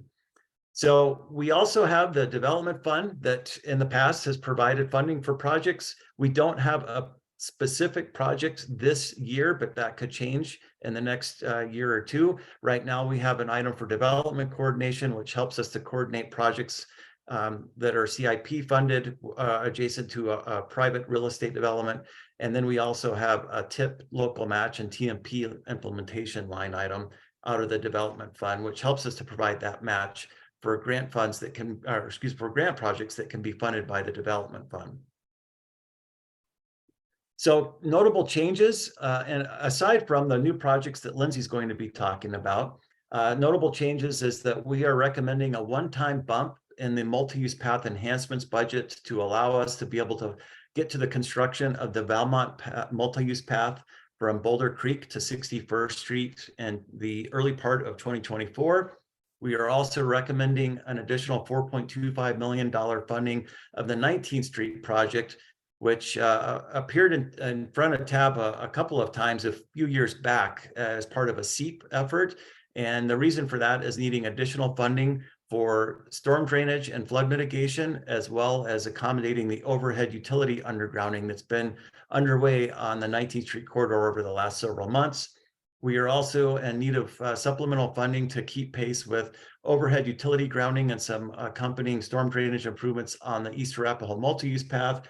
And the downtown Boulder station is in need of some supplemental funding to keep up with the pace of inflation.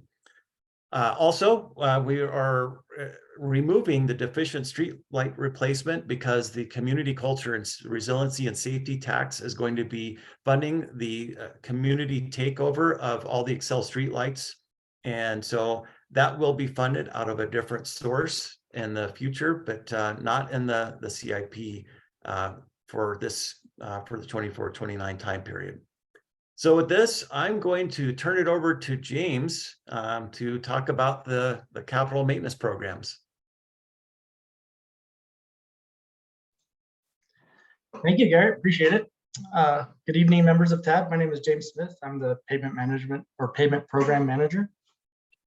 The following slides briefly describe the proposed funding allocation for the various capital asset programs that are in the CIP. First up on this slide is the pavement management program, or the PMP. The PMP prioritizes the safety and preservation of the transportation system by maintaining approximately 300 miles of streets. This includes inspecting and rating all streets on a 3-year interval to maintain awareness of existing conditions, which guide where pavement rehabilitation projects will be focused in future years. The PMP uses the Pavement Condition Index, PCI, to score and prioritize the work, or I'm sorry, the PCI score prioritizes the work. All the city's streets are rated on a scale of 1 to 100, and these scores help guide and prioritize the various pavement rehabilitation and preservation programs that we have. The PMP is identified as a priority 1 investment in the transportation master plan as well. Additionally, the PMP also works to leverage proposed improvements identified through the efforts of Vision Zero and Core Arterial Network planning. To do this, the Mobility Enhancements Initiative, which is part of the PMP, incorporates bicycle and pedestrian facility improvements into annual pavement resurfacing work to help make our streets safer for walking and biking. When a street is resurfaced, there may be an opportunity to change the organization of a street section to add improvements for bicycles. Recent examples of this include Lehigh resurfacing, which was completed in 2022, where we added buffered bike lanes. And then this year's resurfacing of Baseline Road is another example. Baseline Road was originally considered as a mobility enhancement opportunity, but as you're probably aware, it has grown into a much larger multi-phase project that we will describe more in detail later. The multimodal distribution for this program are estimated at 50% roadway, 10% on transit, 20% each on pedestrian and bicycle facilities. Next are the pedestrian focus. So next slide here. There. Yeah. Next are the pedestrian focus programs. These programs include the Pedestrian Facilities Enhancement Program, the Pedestrian Facilities Repair and Replacement Program, and the Sidewalk Maintenance Program. These programs are 100% dedicated to the pedestrian movement. Sidewalk maintenance budget funds the miscellaneous sidewalk repair program. Sidewalk repairs under this program are identified through citizen reports throughout the entire city, and repair costs are shared with the adjacent property owners in most cases. The program also covers costs for sidewalk ADA upgrade requests. The Pedestrian Facilities Repair, Replacement, and ADA Improvements budget funds the annual sidewalk repair program. This program focuses on specific areas of the city where repair needs are identified by our staff. Adjacent property owners are responsible for a portion of the repair cost in most cases, and ADA ramps are also upgraded as part of this program. The Pedestrian Facilities Enhancements budget is an ongoing funding program that includes the installation of missing sidewalk links and pedestrian crossing safety treatments.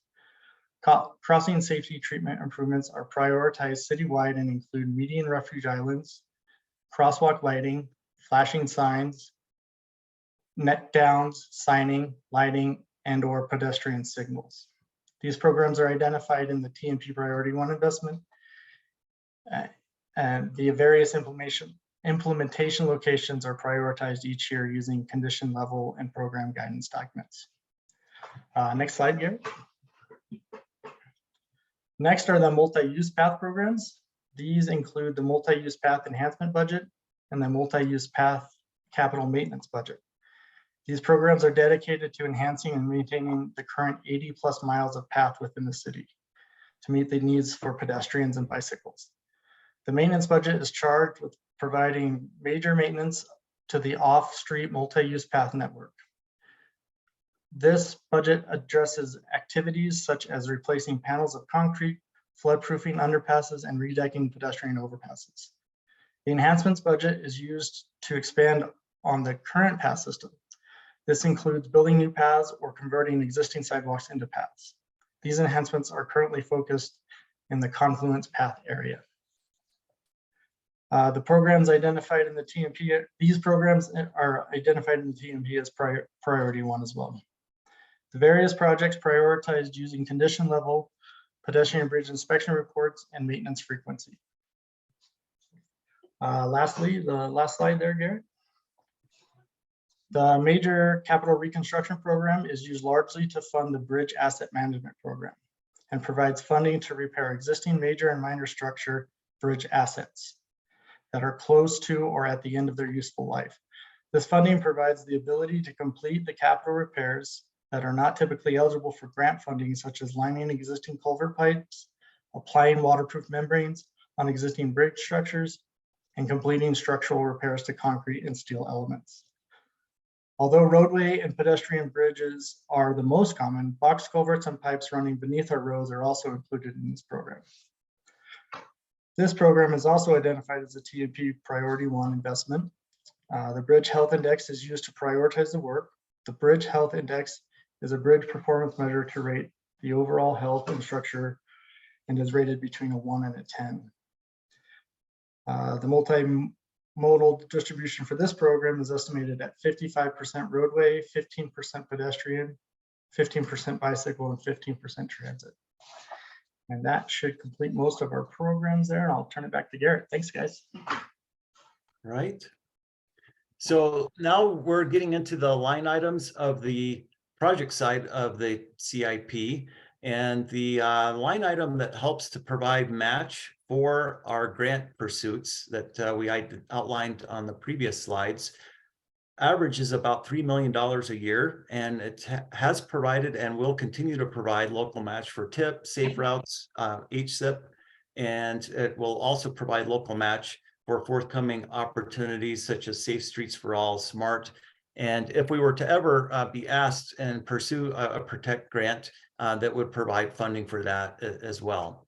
So it's important that we continue to maintain this because it puts us in a position rather to be able to be opportunistic and pursuing grants as they come available so that we can maximize the dollars we have into making the investments in our system. And so with that, I'm going to turn it over now to Lindsay to talk about some of the highlight projects that are in the newer highlight projects that are in the CIP this year. Thanks, Garrett. I'm Lindsay Mers. I'm a principal project manager. And so like Garrett mentioned, I'm going to go through some of the transportation CIP projects that have been added for this budget cycle. And these are all proposed to be funded in 2024. So first is the Baseline Road project. So this project's focused on making Baseline Road from 28th Street to Foothills Parkway safer, more comfortable, more connected for all community members, however you want to travel. This project is in 2 phases. So phase 1 is taking advantage of the pavement resurfacing as part of the pavement management program, which James had mentioned. And so they're going to begin installing improvements using city funds. And this work started last week, is my understanding.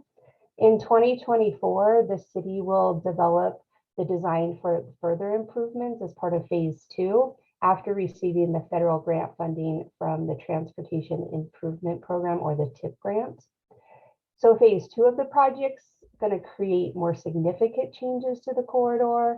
And these will include things like additional bike lane protection, intersection pedestrian crossing improvements, transit efficiency, floating bus islands, and then converting some of the phase 1 improvements to more permanent features. And so this project is a priority core arterial network, or CAN corridor project, and it's a TMP investment priority 1 and 2. So construction of phase 2 is estimated to begin in 2025 with a cost of $3.9 million, with $3.1 million of that being funded by the TIP grant. Next project, Garrett. So the 30th Street project, this is from Arapahoe Avenue to Diagonal Highway.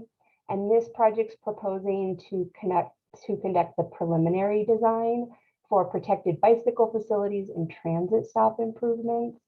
So it's going to develop and evaluate conceptual transportation design options to improve multimodal travel. So addressing pedestrian, bicycle, transit, and vehicles along 30th Street. And it will include preliminary engineering and those cost estimates for those transportation improvements. The preliminary engineering plans will provide facilities for users of all ages and abilities, and it will help meet the city's Vision Zero goal of eliminating fatal and serious injury collisions and improve travel conditions for transit users, bicyclists, pedestrians, and addressing travel comfort and safety. So this project is also part of the CAN corridor and a TMP investment priority 1 and 2 project. This is a continuation of the 30th Street corridor study, which was completed in 2016 and 2017. The funding will be used for preliminary design only, with a total cost of $1 million, with $800,000 of that coming from a TIP grant. The city will also be submitting and pursuing the Safe Streets and Roads for All, or the SS4A grant, for the implementation or construction dollars, which will be submitted this July, which Garrett had previously mentioned. Next project, Garrett, please. The Broadway Bat Lanes project includes design and construction of intersection improvements to provide transit priority at the Broadway and Table Mesa intersection and the Broadway and Regent intersection. There's also a component that's providing some analysis of converting a general purpose travel lane along Broadway from Table Mesa to 18th to the business access transit, or BAT lanes. And that would be done with lane restriping and signage as feasible. But it should be noted that this funding is for the intersections only, which once we're done with the intersections improvements, then that would provide the widths needed to complete the lane conversion to that transit only lane. That would only then need the striping and signing improvements, but that lane conversion will be at a later date. So this project is part of the CAN corridor, and it's a TMP investment priority 1 and 2 project, and construction is planned to begin in 2025. The construction cost is 4.6 million, with 3.9 million of that being funded by grants. Next project. So the Manhattan Safe Routes to School project, which you may have heard of on the news a few weeks ago, is going to provide improved pedestrian and bicycle infrastructure, which will increase safety, provide convenient travel options. We want to encourage active lifestyles in that neighborhood.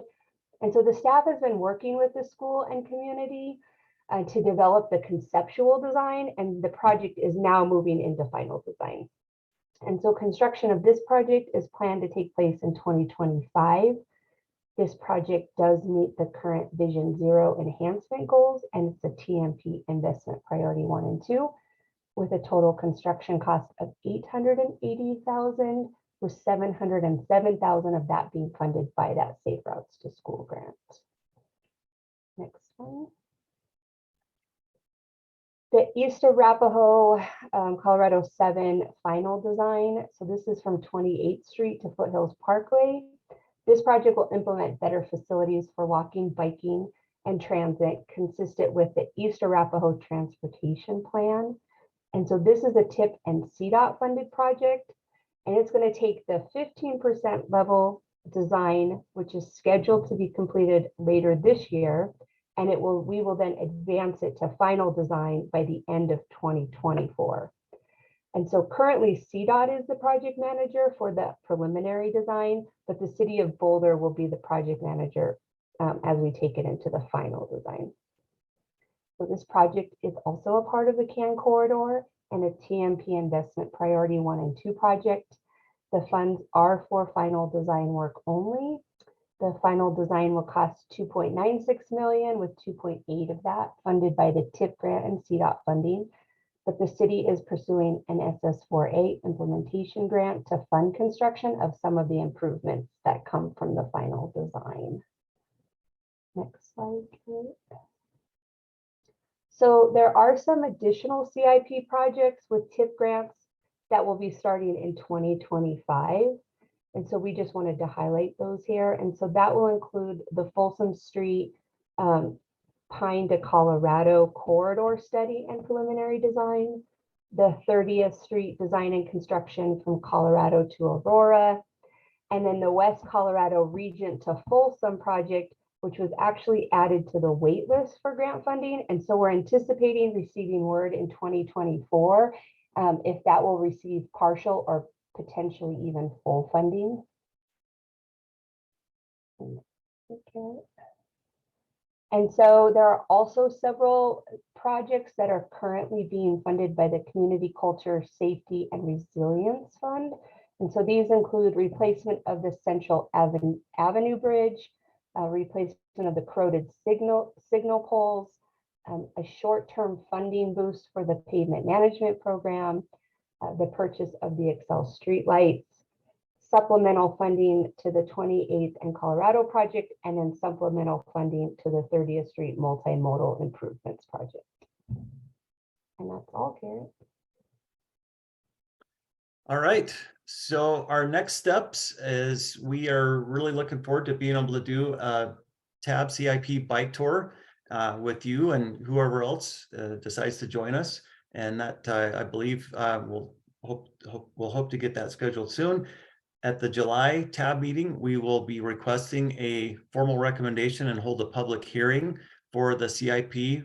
That will go then to the planning board in August. And then from there, the process goes to city council as a part of the overall budget review and approval process in September and October.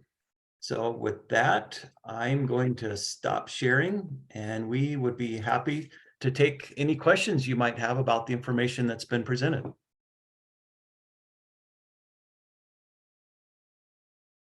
Any questions for the team?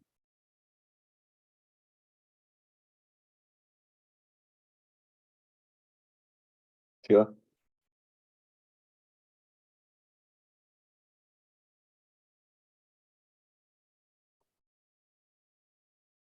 Sorry, I'm Yeah, having yeah, technical good. issues here. now. Couple of questions. I feel dumb that I don't know this. Sales tax, we've known for a long time is the main source of funding for transportation projects. I'm wondering sales of what? Are we talking just strictly retail sales of goods and sales tax of services rendered within city limits? And is there any portion of, for instance, sales of property that gets earmarked or that, you know, contributes to the sales tax number that funds transportation?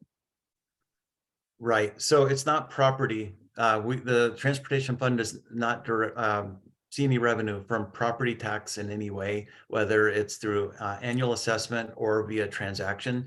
So it's for basically non-real estate transactions within the city limits. Okay, that's what I was afraid of. Okay, that's interesting. I know we've seen a lot of the charts about how inflation and just the sheer costs of materials in the transportation sector in particular have impacted us in recent years. And I'm curious to hear back from not necessarily just you, Garrett, but maybe Natalie as well. I haven't seen that this has turned into an appeal or a particular talking point in arguing for more budget for transportation citywide, just in the annual budgeting process, because it feels that both we're not profiting from the sales tax as much as we thought we would be, 20 years ago when this scheme was, considered viable. And also the level of inflation is just out of scale with a lot of the other sectors. So are we leveraging these two items as a reason to be asking for a much larger share of the city budget? So I can speak more holistically about the city budget, and then I'll let Garrett speak to more specifically the transportation fund.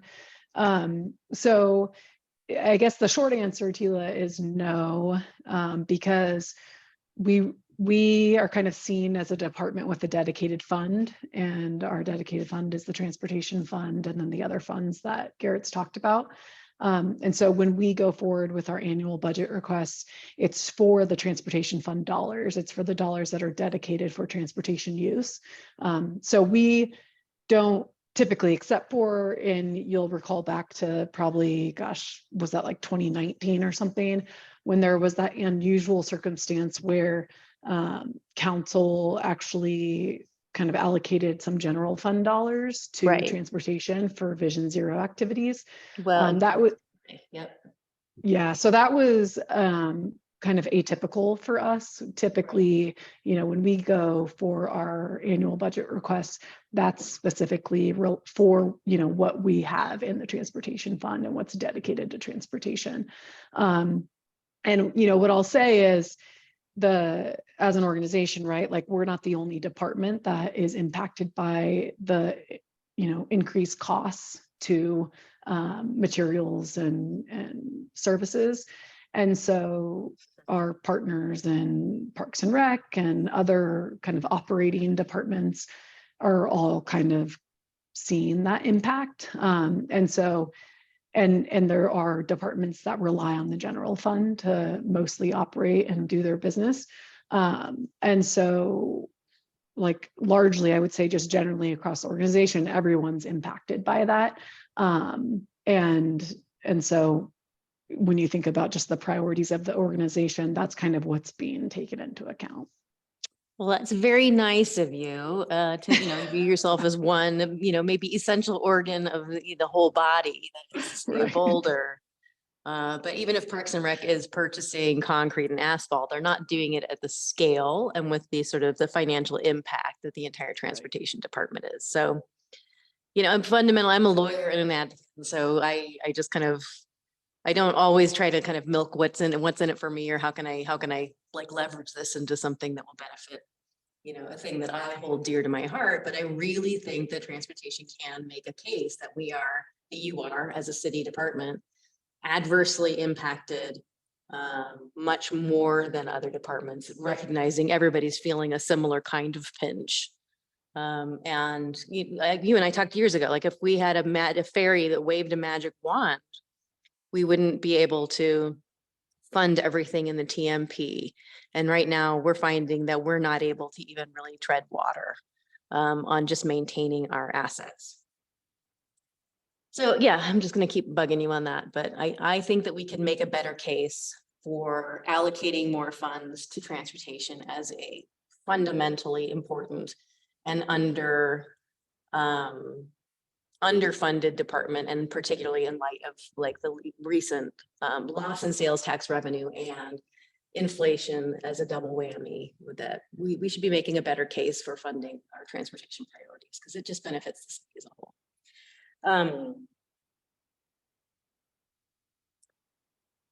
I had another question sort of related to that, but I wanted on a side note, Garrett mentioned a streetlight program. And Natalie, a couple of meetings ago, I think it was in March, you had asked for TAB like volunteers on a streetlight like color temperature project. Is that still happening? Yes, there has been a little bit of a just tweak in kind of our engagement strategy and more information. I know the team is working hard on kind of developing that engagement plan for piloting the temperatures and getting feedback from the community on that. So I could actually, after this meeting, just get a better sense of TAB's engagement with that. And I can follow up with an email in the coming days to just close the loop on that. Yeah. Great, thank you. It just kind of jogged my memory, like, oh yeah, we're supposed to do this. Okay, my last question is kind of about the Safe Routes to Schools funding. I saw Lehigh yesterday or the day before. It's looking great. Have some individual feedback on that, but it led me to a kind of a bigger question. I know that BVSD is planning to rebuild New Vista High School. And I haven't paid much attention to sort of the site plan. I know that they are going to build a new building while keeping students going to the old building, and try to build a new building on the same site, but in a different, you know, location on the grounds, basically, before destroying the old building. But it has recently been brought to my attention that those designs also encompass almost a doubling in vehicle parking capacity. And without having really looked into it, and I don't want to like bug you on any of the details at the moment, but it made me wonder how much BVSD in a project like this consults with transportation staff or the city at all about what their transportation demand management strategies are going to be, or sort of the site circulation plan. You know, I know that they operate sort of as a separate fiefdom, much like CU, and don't necessarily have to integrate with you, but do they? And is there an opportunity to have staff weigh in and talk about, you know, whether that kind of parking plan or change in land use on the New Vista High School site is actually consistent with the Boulder Valley Comp Plan or with the City of Boulder Transportation Master Plan? Yeah, it's a good question. You know, I am not aware of any coordination, BVSD reaching out to us to talk about TDM with regards to a new campus. But yeah, certainly we would be obviously open to having conversations with them about that. We wouldn't really, if they don't do that kind of pre-coordination, we wouldn't see it until it goes to development review at that concept plan level for us to comment on, you know, through the PNDS process. Yeah, because it just strikes me, it falls to the city to like retroactively redesign things, you know, getting money from the Safe Routes to Streets program and you dedicating staff time and city resources to correct a problem that potentially could be ameliorated or addressed in the design phase, what that we might be at for New Vista. Any thoughts on that? I mean, I certainly agree that it is more reactive if there's not that kind of initial proactive reach out from them before they enter the development review process. And so certainly we would welcome that. Okay. Hey, Tila, I Alrighty. just wanted to ask, where did you see the information about the additional parking? My child, one of my children is a junior there. Okay. So yeah, so we're excited that I believe the new building is gonna be built on the field that's adjacent Right. to the current building. And I mean, I'm just kind of curious, I would love to see what you were talking about as far as parking. Yeah, I can forward you what I got. I got it on last Tuesday, I think. And You I know- honestly haven't looked into it. So And I kind was of- talking to a member of planning board about it. And kind of supporting what Tila is saying, I mean, we do use that parking lot for the camp project. I mean, it is something, and CU uses that parking lot a lot too. So there's like that little door that could be, used to start the conversation. It sounds And like it's you a great flagged a good thing. partnership. You flagged a good thing here. It seems a little outside of the context of the CIP, but definitely something we can be mindful of moving forward. On respect staff's time, the ones that are Yeah. here to focus on this. Tila, did you have anything else on the CIP? No, that's it. Thank you. I Any just other want to add, I'm feedback? really excited about the Safe Streets for All grant that we're applying for, and really happy and proud of all the work that has gone into that. So thank you. Alex, I lied. I did have one more thing. Go for it. Because I had mentioned a couple of months ago, or maybe last month, I was going to ask about the pedestrian bridge that is collapsed. 9th and I think it's Concord. Because there's this bridge rehabilitation fund and that bridge is down and out, and Garrett said he would be able to talk about it this month. Yes, so the 9th and Concord Bridge was a neighborhood project. We were unable to ever find any records that it was a project constructed by the city. It certainly didn't meet any kind of bridge design standard that we would have built anytime in the last 50 years. And so because of the lack of evidence that it was a facility constructed by the city and that it was appeared to have been something that was placed by a private entity, the irrigation ditch company over which the bridge passed also had no record or evidence that any permission or formal agreement was in place for that bridge to exist, because in these days, whenever you cross an irrigation ditch, you absolutely must have a legal agreement in place to do so. And so the irrigation ditch company would not, even if we had wanted to replace the bridge, would not have allowed us to do so without having a legal agreement to put that bridge back in place. And so for all those reasons, it was not reconstructed. Thank you very much.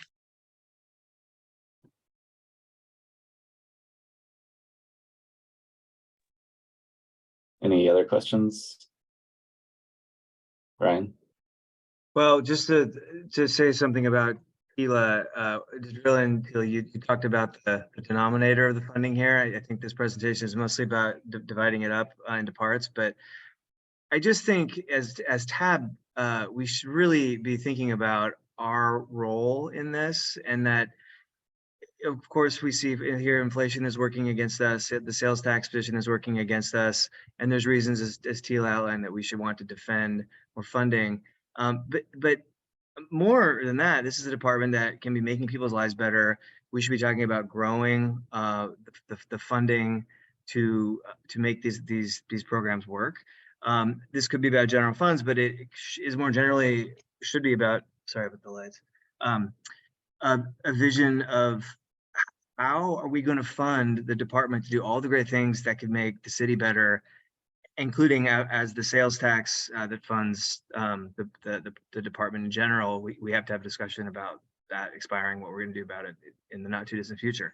And not just that, but how we connect this with having more space efficient and inclusive housing that could be a source of more revenue. And, you know, these are topics that I think the city staff it's a little bit outside of what, you know, within the organization they can do, I mean, to rock the boat on. These are fundamental leadership questions, but I think that's us, that's TAB. I mean, that's our mandate to make sure that city council, city leadership understand what's on the table. And I don't have a specific proposal right now, but I think that we need to figure out a way to convey this to council and to the public about what we could be doing, but we're not because of this, because of the reforms we need to make with funding. So sorry for the soapbox, but I just think, Tila, you really kicked off something really important there. So I'll stop, but thank you.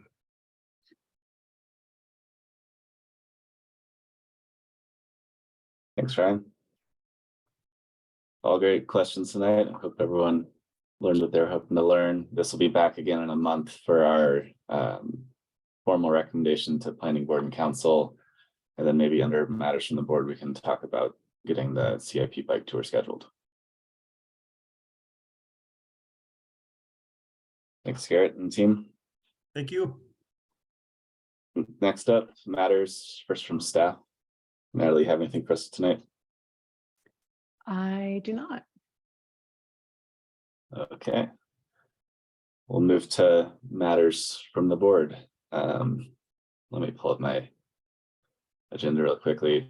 So on the agenda, it showed the current appointments to the various committees and whatnot that we serve on as individuals or in pairs. We just wanted to confirm that these are all up to date. There have been some longstanding ones and then some of the newer ones. On the longstanding ones, there's a Greenway Advisory Committee, which I am the primary on. That did not meet in the past year, but it sounds like it might meet in the next year. So I think I'll remain as the primary on that with Tila as the alternative. The Vision Zero Community Partnership Committee, Trini is the primary with Becky as the alternate. And then Access Allies, Ryan and Tila, but it sounds like that work is coming to an end soon. And then on the recently appointed ones, we've got the Airport Community Working Group, Ryan primary, Tila alternate, the Transit Village Area Phase 2 Working Group, Tila as the primary, me as the alternate, and the Excel Streetlight Acquisition Stakeholder Working Group. I think Tila and Trini, if we can get two on that. If not, Tila, are you okay with Trini being the primary? Okay, thanks. Any objections to, most of these are, I feel like, recently appointed, so they're probably fine. And then the Greenways one is, I haven't met yet, so no sense in changing that one. And same with Access Allies, you've done a good job on that one. It makes sense to stay the course as long as that's still meeting. Meredith, Natalie, was there anything else you needed from us on this? Thumbs up for Meredith. Okay. Yeah, I think we're good. Thanks. Cool. The other thing I was hoping to talk about is a bit of a TAB retreat debrief. We landed on the 3 different areas for us to focus on in pairs, with Becky being half of 2 of the pairs. Maybe it makes sense for us to wait until she gets back next month and just ask each pair to provide an update on what, if anything, you've done and what, if anything, you plan on doing going forward. So just ask that if you haven't met already. I know Trini, you and I haven't had a long talk on that, but we can try to do that in the next month and be ready for the July meeting. Sound good, everyone? Bunch of thumbs up. Okay. CIP bike tour, assume there's interest in that. It's typically a pretty popular get together for us. Some nods. Sound good to do that again this year.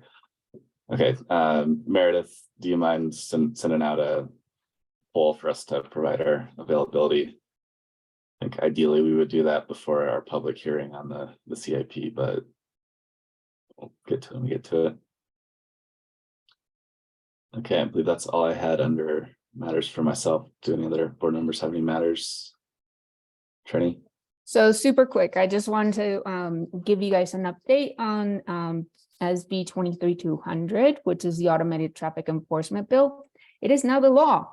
So the governor signed it, and I just want to thank everybody that was involved. I mean, it was a lot of work, and we were kind of sweating at the last minute because we didn't know if he was actually going to sign it or not, but there was a lot of really great positive pressure from a lot of sources, including our governor. So, I mean, our mayor, Aaron, and Nicole, and Bob, and Natalie, and Carl, and Joanne. So thank you. I mean, I really, really do think that it's going to make a huge difference in achieving our Vision Zero goals. And yeah, it's great work.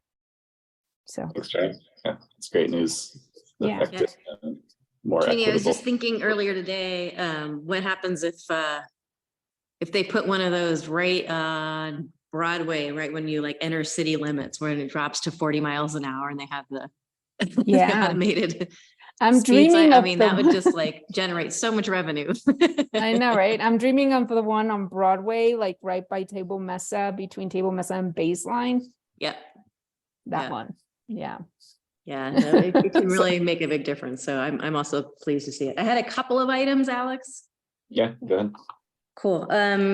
Because with these working groups, there's been some activity. As you mentioned, I am the liaison for the Boulder Junction Phase 2. Apparently they met on May 30th. I didn't get a calendar invite. I just got a couple of requests to fill out a doodle poll, which I did, and then I didn't ever see it on the calendar. So I'm guessing, Alex, you didn't go either? No, okay, so I missed it, but the next meeting is July 20th, 6 to 8 p.m. It's on my calendar now. And I will figure out why we didn't get a calendar invite. I have, however, done a couple of things with the airport community working group. I wanted to note that Ryan is, where are you? Costa Rica right now, my friend? Yeah, that's right. Costa Rica. So yeah, shout out on vacation, dude. But they were in-person meetings, so he was not able to attend. And I did get, I got the handouts, and I got, Ryan, I got an extra one for you. But essentially what that working group did was that they have 4 scenarios for this community working group to think about. Basically, 1 is doing the minimal amount of maintenance on the airport. 2 is doing a little bit more of enhancements, but all kind of basically about aviation. So improving some of the glider hangars and improving, the public like viewing area. The 3rd one had more neighborhood serving uses. And so they had kind of a neighborhood and community redevelopment area. So maybe some like publicly available and usable meeting spaces that were not only about aviation. Maybe develop live work hangars, possibly build a restaurant or a cafe. And then the 4th one was talking about decommissioning the airport and creating a new neighborhood, sort of along the lines of what Lori Kaplan has come in and talked to us about.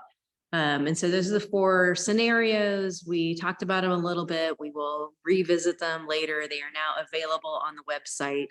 And then also what they said was from the work from the previous working group meetings, there were some there was understanding that all of these, any of these 4 scenarios, whatever city council is going to direct staff to proceed with, are going to be fairly long-term horizon deals, but that there were desired action items that could maybe be implemented in the short term, particularly along noise, health and environmental impact, basically area safety, community relations, and airport economics. And so those are kind of the 5 areas that emerged as maybe worthy of deeper thinking about what could we do quicker. So for instance, it's a food desert and no one goes there unless they're, trying to use it as a glider or whatever.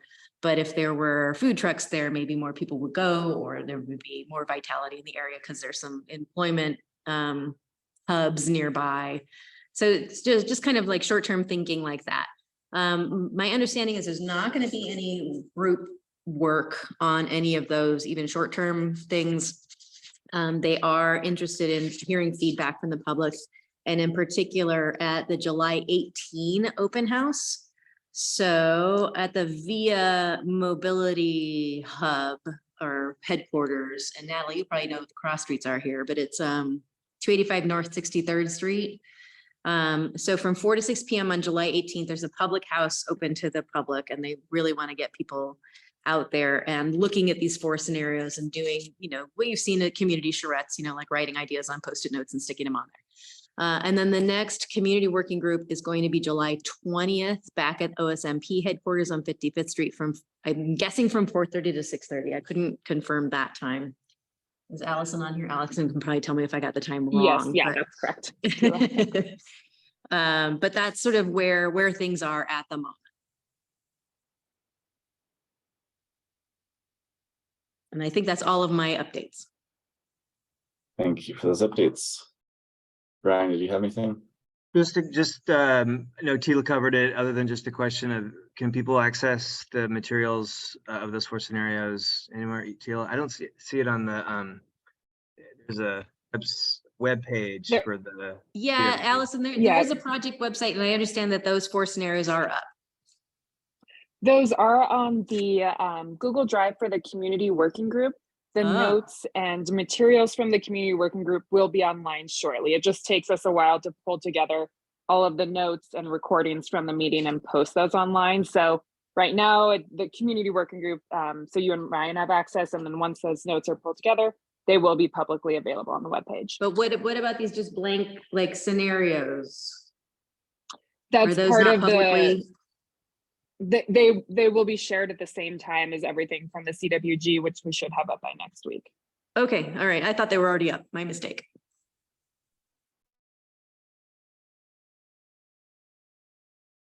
Awesome. Well, looking forward to our future agenda topics. Looks like next month there'll be some updates on CAN, the neighborhood parking permit expansion, and the speed limit setting project. As always, feel free to reach out to myself and Becky if you want to get anything on the agenda for next month. Again, matters from board will have the CAN retreat homework update. Tila. Are we gonna be hearing back about Grandview anytime soon? The tool study did finally get published, but I don't really have a clear idea of what the next steps are. Yeah, I mean, we can provide an update next month under matters. I don't believe there's a whole lot beyond kind of what CU shared in that last communication when they shared the report. But I'd be happy to just kind of review that with the, at the July meeting. Would that be a good use of time? I mean, is there anything you can do or staff can do or tab can do, or is it just shouting into the void? I think I can probably just make some connections to future work in the area, and that may be helpful. But I think as far as the development that CU is building in that location right now, there's nothing, beyond what they've shared as far as what they're implementing. Attorney Ryan, did you guys get a copy of that report?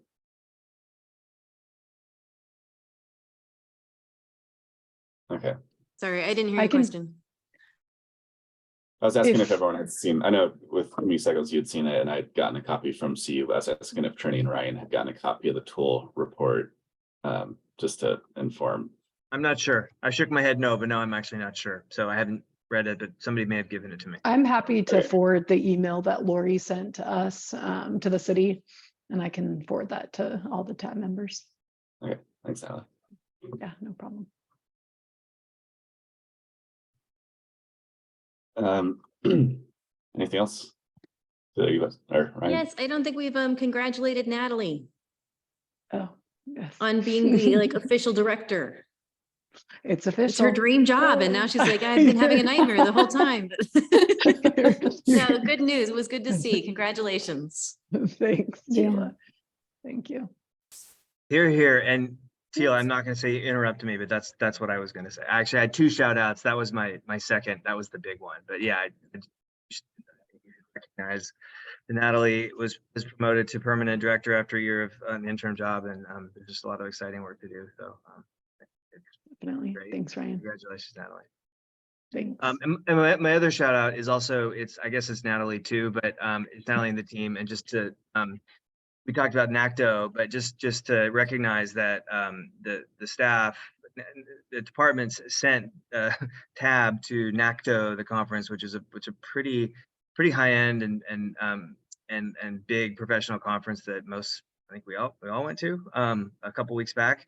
And I, for one, got a ton out of it at the conference, and also just talking with staff. And I don't think I've met Trini in person, but I spent maybe 20 hours with her over those days. And also, I just met with just talking to people at the conference from other cities. People seemed very impressed with Boulder. They seemed impressed that Boulder sent their, their version of transportation board members. And I also, I appreciate that you invited TAB members.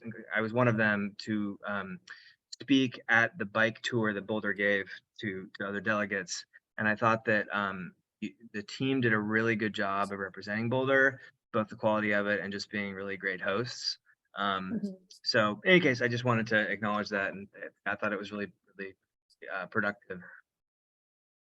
Thank you for that. Yeah, the team, I mean, so many people on the call and that aren't here tonight put in a lot of work and time, and we're just really proud to be able to showcase the work that we're doing here in the community. So thanks for just acknowledging them. Big applause to all of them that did that. Yeah, thank you for the invite to the conference and for the bike rides. That was also great to attend it.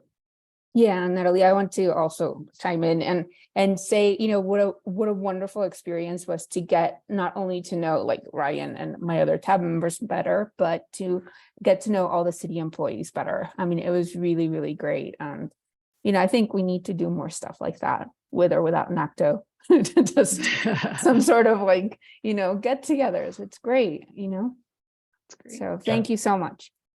CIP bike tour coming up. All right, the fourth quarter just started. Can we get a motion to adjourn?